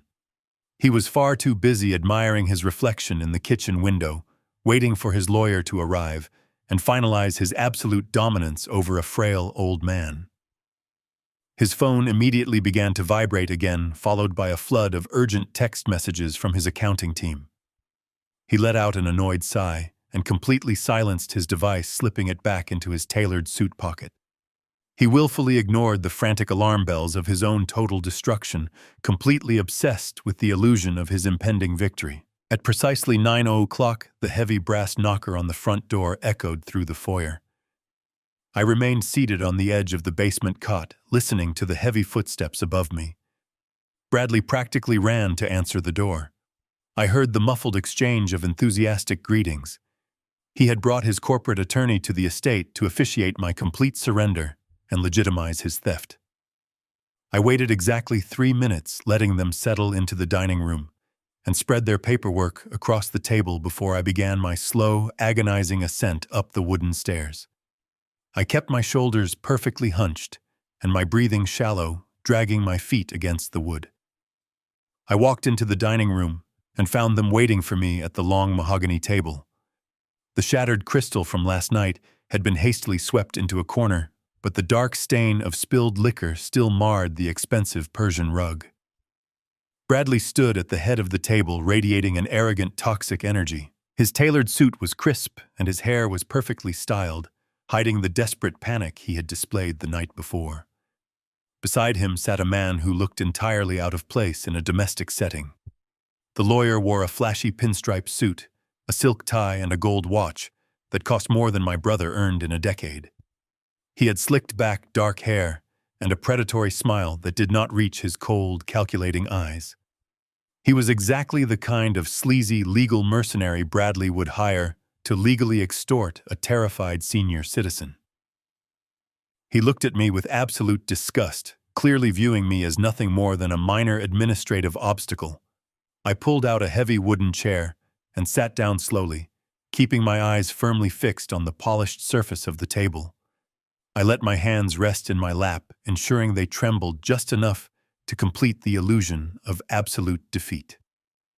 The lawyer did not bother offering a polite greeting or introducing himself. He simply reached into his expensive leather briefcase and pulled out a thick stack of legal documents. He slapped the papers onto the table with a loud, authoritative thud. He slid them across the mahogany until they rested directly in front of me. He pulled a heavy silver pen from his breast pocket and placed it meticulously beside the documents.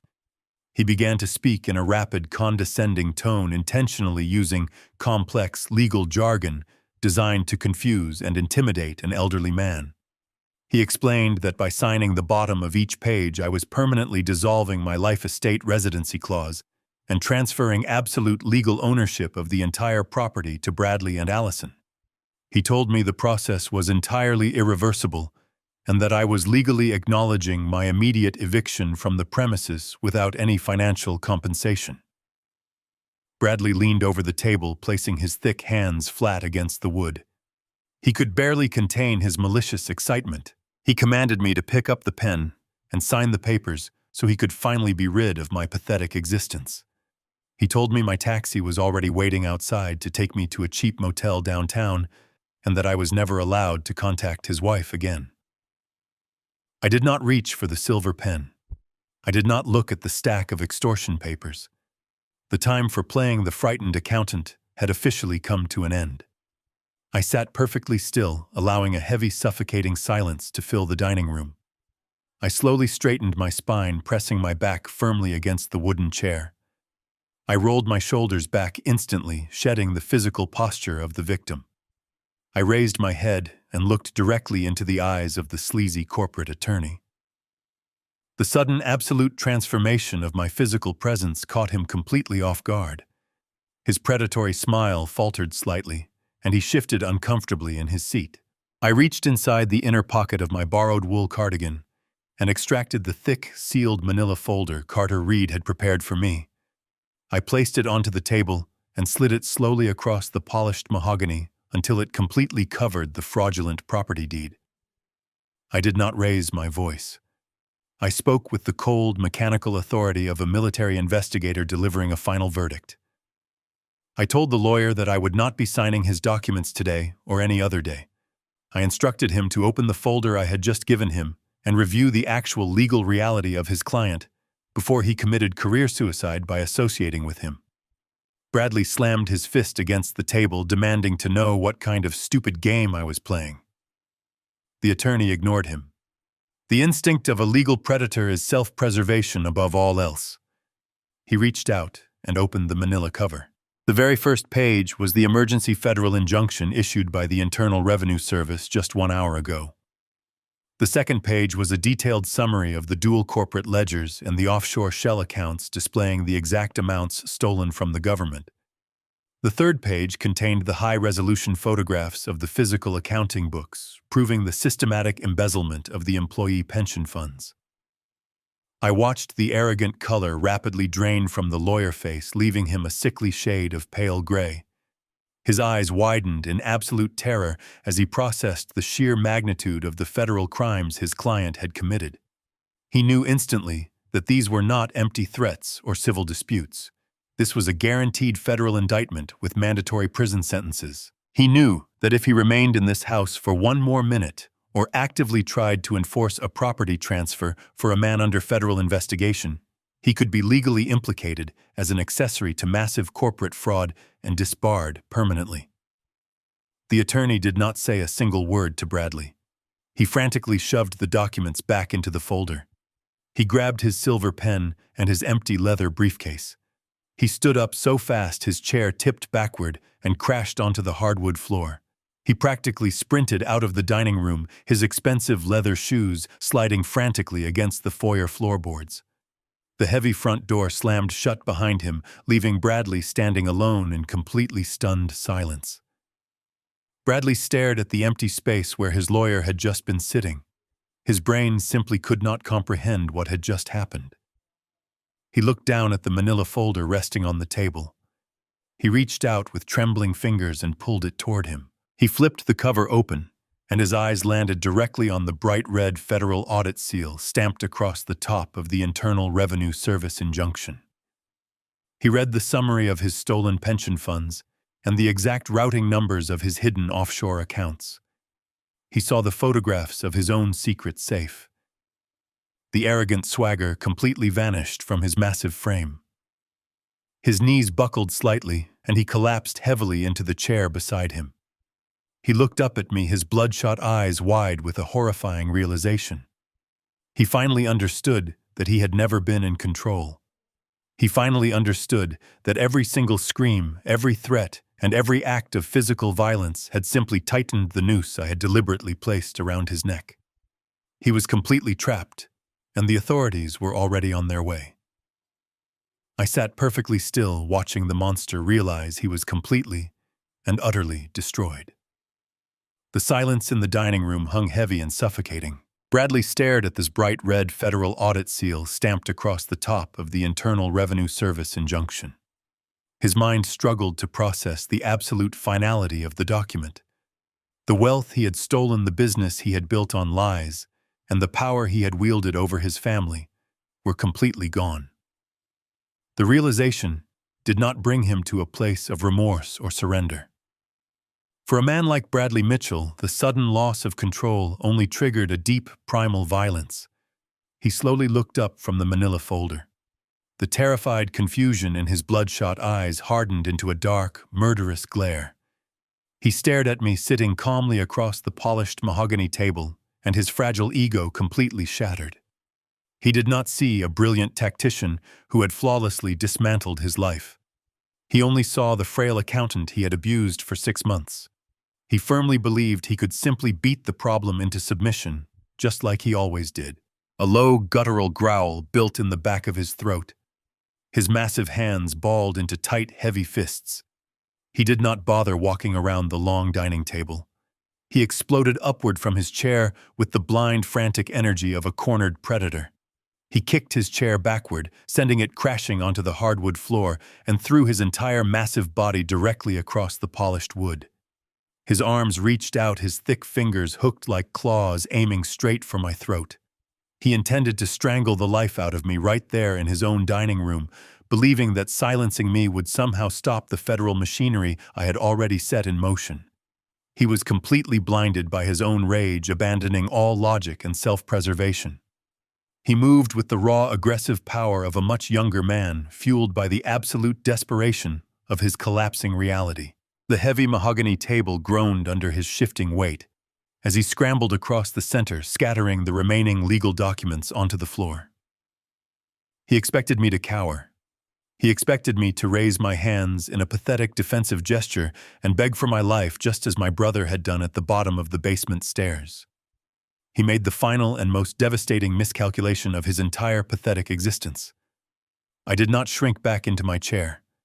I did not break eye contact. The terrified accountant persona instantly evaporated entirely, replaced by the cold, mechanical precision of a seasoned military investigator. I stood up, moving with a terrifying fluid speed that his alcohol-soaked brain simply could not comprehend.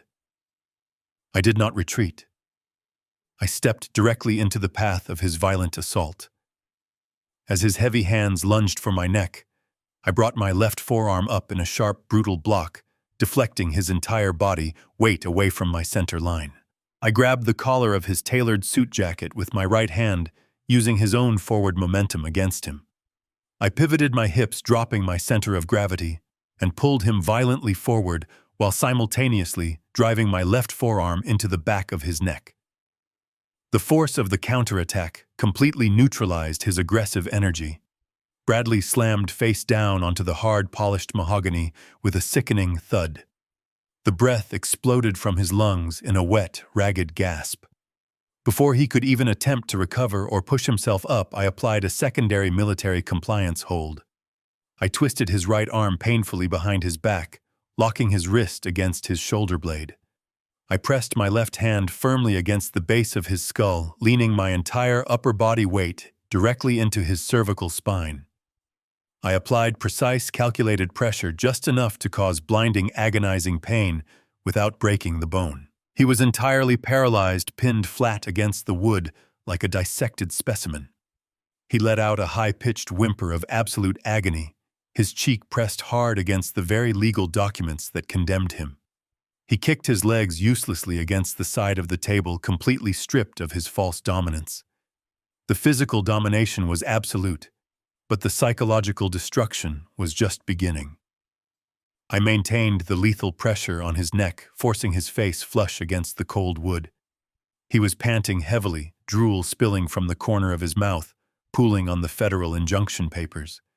I leaned down, pressing my face close to his ear. I did not yell.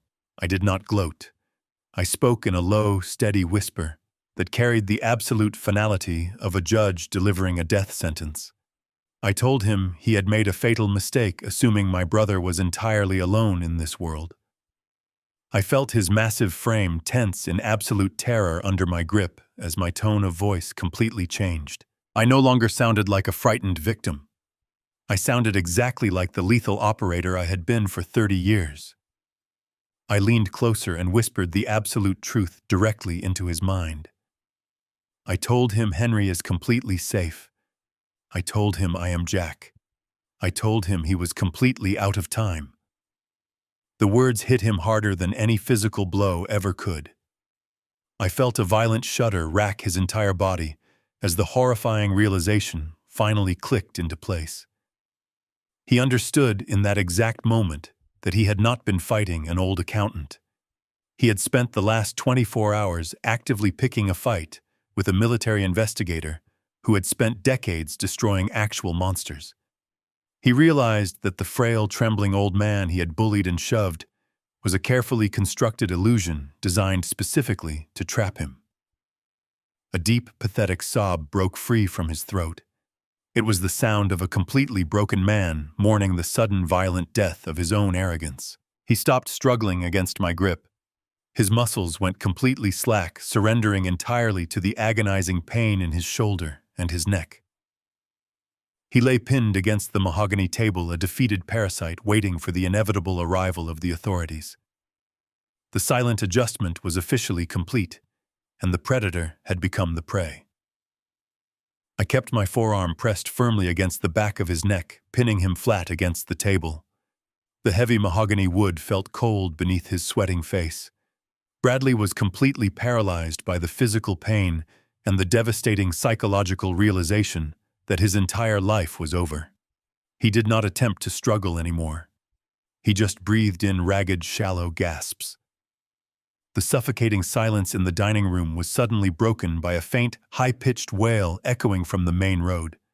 The sound grew louder and more distinct with every passing second, multiplying into a massive chorus of aggressive mechanical screams. Flashing red and blue lights began to stroke the walls of the dining room, piercing through the expensive silk curtains and illuminating the scattered legal documents on the floor. The cavalry had arrived exactly on schedule.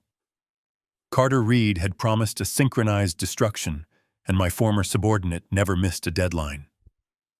I leaned my weight into Bradley one last time, ensuring he felt the absolute finality of the moment. I told him his ride was finally here, and he was never coming back to this house. The flashing lights painted his pale, terrified face in alternating shades of crimson and sapphire, exposing the absolute cowardice hiding beneath his tailored suit. The heavy tires of multiple large vehicles screeched loudly against the circular asphalt driveway right outside the front window. The bright strobing lights transformed the luxurious foyer into a chaotic disco of law enforcement colors. Heavy boots pounded against the concrete front steps with terrifying synchronization. I could hear the loud, authoritative voices of federal agents coordinating with local police officers, forming an inescapable perimeter around the massive brick estate. Upstairs, a heavy door slammed open. Allison began to scream, her voice shrill and completely unhinged. She pounded down the wooden staircase, her high heels snapping aggressively against the steps. She stopped dead in the middle of the foyer, staring through the front windows at the army of black and blue uniforms surrounding her perfect house. Before she could even process the nightmare unfolding on her manicured lawn, the heavy front door was violently breached. The brass lock completely shattered under the massive impact of a steel battering ram, sending splinters of expensive wood flying across the imported hardwood floor. A swarm of armed federal agents and local police officers flooded into the house, their weapons drawn, and their voices echoing with absolute authority, demanding everyone show their hands. They swept through the foyer, securing the perimeter, and immediately moved toward the dining room. The lead federal agent stepped into the dining room, his sharp eyes rapidly sweeping the chaotic scene. He saw the shattered crystal from last night, the scattered extortion paperwork, and the massive man pinned face down on the table. I did not wait for him to shout a command. I slowly released the excruciating pressure on Bradley's cervical spine and stepped back, raising my hands smoothly into the air to show I was entirely unarmed and compliant. I completely dropped the aggressive military posture and immediately reverted to a calm, cooperative civilian. I looked directly at the lead agent and calmly stated my name and my retired military identification number. I told him I was the authorized representative for Henry Sullivan and the primary source of the evidence submitted by Carter Reed. The agent instantly recognized the name of the prominent corporate attorney who had initiated the federal raid. He holstered his weapon and nodded, signaling 2 local police officers to move forward. They grabbed Bradley by his ruined suit jacket and violently hauled him off the mahogany table. Bradley's legs gave out completely, and he collapsed onto his knees in the center of the room. A broken, pathetic shell of a man completely stripped of his unearned power. The officers did not show him a single ounce of the respect he believed he deserved. They wrenched his thick arms roughly behind his back, snapping heavy steel handcuffs tightly around his wrists. The sharp metallic click echoed through the silent dining room, sounding like the closing of a heavy vault door. The lead federal agent stood directly over him, pulling a thick warrant from his tactical vest. The agent read the criminal charges aloud, his voice booming through the house. He listed massive corporate tax evasion, wire fraud, and the systematic embezzlement of employee pension funds. A local police detective stepped forward immediately, adding the severe state charges of felony domestic battery and elder abuse based on the brutal injuries inflicted upon my twin brother. Bradley did not argue. He did not scream or demand his sleazy corporate lawyer. He simply hung his head, weeping openly, as the authorities dragged him across his own expensive Persian rug. Allison stood completely paralyzed in the hallway, watching her primary source of unearned wealth being hauled away in steel chains. The flashing lights illuminated the sheer terror on her face as her perfect toxic bubble was completely destroyed. The wealthy neighbors were undoubtedly standing on their manicured lawns watching the arrogant executive being shoved into the back of a police cruiser. His freedom, his reputation, and his arrogant empire were completely eradicated in a matter of minutes. The heavy wooden door stood wide open, framing the chaotic scene on the front lawn. I watched the taillights of the police cruisers disappear down the quiet suburban street, taking Bradley Mitchell entirely out of my life. The flashing red and blue lights faded into the morning mist, leaving the sprawling brick estate in a state of absolute ruined silence. The federal agents had secured the physical safe upstairs and departed with their evidence boxes, leaving the house feeling hollow and completely exposed. I turned away from the shattered front entrance and looked at the woman standing trembling in the center of the foyer. Allison was completely frozen. Her perfect silk morning robe hung loosely from her shoulders, and her expensive espresso rested completely forgotten on the kitchen island. She stared at the empty driveway, her mouth slightly open, unable to comprehend how her luxurious kingdom had just evaporated in less than 15 minutes. She slowly turned her head and locked her frantic eyes on me.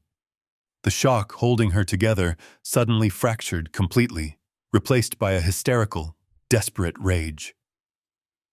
She marched into the dining room, her high heels crunching loudly over the shattered crystal I had deliberately left on the floor. She pointed a perfectly manicured finger at my chest and began to scream. Her voice was shrill and completely unhinged, bouncing harshly off the vaulted ceilings. She demanded to know what I had done. She screamed that I had ruined her marriage and destroyed her social standing. She ordered me to pick up the telephone immediately and call Mr. Sterling at the bank. She commanded me to wire my entire $2 million retirement portfolio to a federal bail bondsman to get her husband out of jail. She was entirely, completely delusional. She had just watched federal agents arrest her husband for stealing working-class pensions, and her only concern was how fast she could force her abused father to buy back her comfortable illusion. She did not shed a single tear for the innocent people Bradley had robbed. She only wept for her own impending poverty. I let her scream until her throat went completely hoarse. I stood perfectly still, absorbing her toxic tantrum with the cold detachment of a stone wall. When she finally ran out of breath, panting heavily and glaring at me with pure venom, I slowly reached into the inner pocket of my borrowed wool cardigan. I did not pull out a phone. I pulled out a thick, bound stack of paper. It was the complete dossier of photocopies I had meticulously gathered from the hidden floor safe last night. I tossed the heavy stack onto the polished mahogany table. The papers fanned out across the wood, coming to rest directly in front of her trembling hands. I kept my voice entirely flat, completely devoid of any paternal warmth or sympathy. I told her to look at the papers. I commanded her to look very closely at the exact price tag of her own soul. Allison looked down at the table.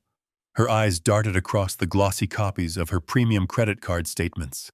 She saw the highlighted balances totaling over $80,000 in unsecured luxury debt. She saw the final notice warnings and the impending collections threats printed in bold black ink. All the aggressive energy completely drained from her body. Her knees buckled slightly, and she caught herself against the edge of the dining table. She looked up at me, her face completely devoid of color. She stammered, asking how I got those documents. She whispered that Bradley was supposed to pay those accounts this week using the corporate logistics funds. I stepped forward, closing the distance between us. I did not slouch, and I did not tremble. I stood tall, projecting the absolute authority of a man who had just orchestrated the total destruction of her life. I told her the corporate funds were completely frozen by the federal government and would be entirely seized to repay the stolen employee pensions. I told her the blind trust protecting my brother's wealth was legally sealed and entirely impenetrable. I looked directly into her terrified eyes and told her that her father was never going to pay for her designer handbags or her mountain vacations ever again. I explained with brutal clarity that she was entirely financially alone. I told her the creditors would begin hunting her by tomorrow morning. They would repossess her luxury vehicle. They would seize her expensive jewelry, and they would completely obliterate her perfect social credit score. She began to hyperventilate, clutching her chest, as the crushing weight of her reality finally suffocated her. She begged me to help her. She called me dad and pleaded for a second chance, crying real tears of absolute desperation.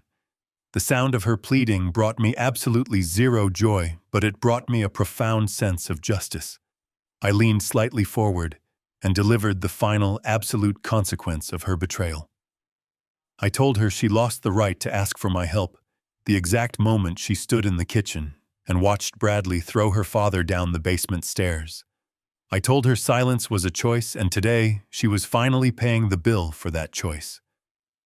I looked at the grandfather clock, ticking heavily in the hallway. I told her she had exactly 1 hour. I gave her 60 minutes to walk upstairs, pack a single suitcase with whatever clothes she could carry, and walk out the front door. I informed her that the deed to the estate remained entirely protected by the trust, and she no longer had any legal right to occupy the premises. I warned her that if I found her inside this house when the grandfather clock chimed the next hour, I would call the local police and have her physically arrested for criminal trespassing. I turned my back on her, leaving her sobbing uncontrollably over the photocopied evidence of her own greed. I walked toward the kitchen to brew a fresh pot of coffee, completely indifferent to the sounds of her frantic, panicked footsteps running up the stairs. I listened as she tore through her massive closets, desperately trying to stuff thousands of dollars worth of useless silk and designer labels into a single piece of luggage. She was a captain, sinking with her own ship, completely weighed down by the heavy gold she refused to leave behind. The parasite was finally being excised, and the house was about to be completely clean. 7 days had passed since the federal raid completely shattered the toxic illusion my niece and her husband had built. I drove my restored vintage pickup truck down the winding asphalt road leading toward the Oak Creek Veterans Retreat. The morning air was crisp and clean, completely devoid of the heavy, suffocating tension that had defined the previous week. I rolled the window down, letting the cool autumn breeze rush through the cabin. The rhythmic hum of the powerful engine was a comforting reminder that order had finally returned to the world. My tactical mission was officially over. I pulled the heavy truck into the circular driveway of the medical facility and parked near the front courtyard where this entire operation had begun. I turned off the engine, stepped out of the cabin, and leaned against the polished steel fender, waiting patiently for my twin brother to emerge from his sanctuary. The heavy glass doors of the main reception area slid open with a soft mechanical hum. Henry walked out into the bright morning sunlight, taking a deep breath of the fresh air. The physical and psychological transformation was absolutely remarkable. He was no longer the broken, terrified old man who had slumped onto the wooden bench a week ago, expecting to lose his entire life. He stood completely straight, his shoulders pulled back with a renewed sense of quiet dignity and strength. The dark, ugly swelling around his left eye had faded into a faint, yellowish shadow, easily hidden behind his wire-rimmed glasses. He wore a crisp, button-down shirt and comfortable tailored slacks, looking exactly like the proud, successful professional he had always been. The enforced medical isolation and the absolute removal of extreme stress had completely healed his fractured ribs and restored his shattered nervous system. He saw me leaning against the truck, and a genuine warm smile spread across his face, reaching all the way to his eyes. He walked down the concrete path with a steady, confident stride and reached out, grabbing my hand in a firm, solid grip. We did not need to exchange any dramatic words or emotional speeches. The nightmare was completely over, and he knew he was finally safe. We drove back to the sprawling brick estate in comfortable, companionable silence, simply listening to the low, steady rumble of the vintage engine and watching the suburban landscape roll by. I pulled into the sweeping circular driveway, and we walked up the stone steps to the heavy mahogany front door. I reached into my pocket and handed Henry his brass house keys. He looked at the metal keys for a long moment, before sliding one into the lock. He turned the mechanism himself and pushed the heavy door open, stepping over the threshold into his own foyer. The atmosphere inside the entire house was completely different. The oppressive, terrifying weight of Bradley, violent anger, and Allison, cold vanity had been entirely eradicated. The shattered crystal had been swept away, and the expensive imported shoes and designer handbags that usually cluttered the hallway were completely gone. Allison had managed to pack exactly one suitcase before fleeing into the unknown, leaving behind the heavy, suffocating illusion of her unearned wealth. The house was absolutely quiet, but it was no longer the tense, terrifying silence of a hostage situation waiting for the next violent explosion. It was the beautiful, absolute tranquility of a reclaimed home. Henry walked slowly through the first floor, running his hand gently along the polished dining room table where the monster had finally been defeated. He walked into the formal living room and sat down right in the middle of his favorite leather armchair. It was the exact same chair Bradley used to occupy when he was drunkenly shouting his aggressive threats. Now it belonged entirely to my brother again. I walked into the kitchen and opened the heavy mahogany cabinet, finding the crystal decanter Henry kept hidden in the back. I poured 2 generous measures of premium aged bourbon into heavy glass tumblers, listening to the satisfying splash of the amber liquid. I walked back into the living room and handed him a glass. We raised our drinks, clinking the heavy glass together in a silent toast to survival and the permanent restoration of family boundaries. We took a slow, deliberate sip, letting the warm liquid burn smoothly down our throats. We did not speak a single word about Bradley. We knew he was currently sitting in a cold, concrete federal holding cell, entirely stripped of his tailored suits and his arrogance, awaiting a trial that would undoubtedly send him to a maximum security prison for decades. We did not speak about Allison, who was currently drowning under the crushing weight of her own unsecured debt, entirely cut off from the bank accounts she had worshipped. They were ghosts permanently exorcised from our lives, fading rapidly into the irrelevance they deserved. We simply sat in the warm sunlight streaming through the large living room windows and talked calmly about the future. Henry mentioned wanting to travel to the coast to do some deep-sea fishing, and I offered to help him rebuild the wooden deck in the backyard before the winter snow arrived. He laughed, a genuine, hearty sound that filled the empty corners of the massive house. The parasites were permanently gone. The fortress was completely secure. The silent adjustment was officially and permanently complete. The greatest lesson I learned from this entire ordeal is that biological ties do not automatically entitle anyone to your endless sacrifice, nor do they excuse systemic abuse. For decades, my brother believed that because Allison was his daughter, he had to endure her cruelty and finance her husband's crimes to maintain the illusion of a family. But true family is defined by mutual respect, genuine protection, and unconditional care. Blood may connect you to toxic people, but you always retain the absolute right to sever those ties to protect your own peace and dignity. Justice and self-respect must always outweigh the destructive demands of entitled relatives. If you have ever had to draw a hard line and cut ties with toxic family members to protect your own peace, share your story in the comments below, and do not forget to like and subscribe for more tales of ultimate justice.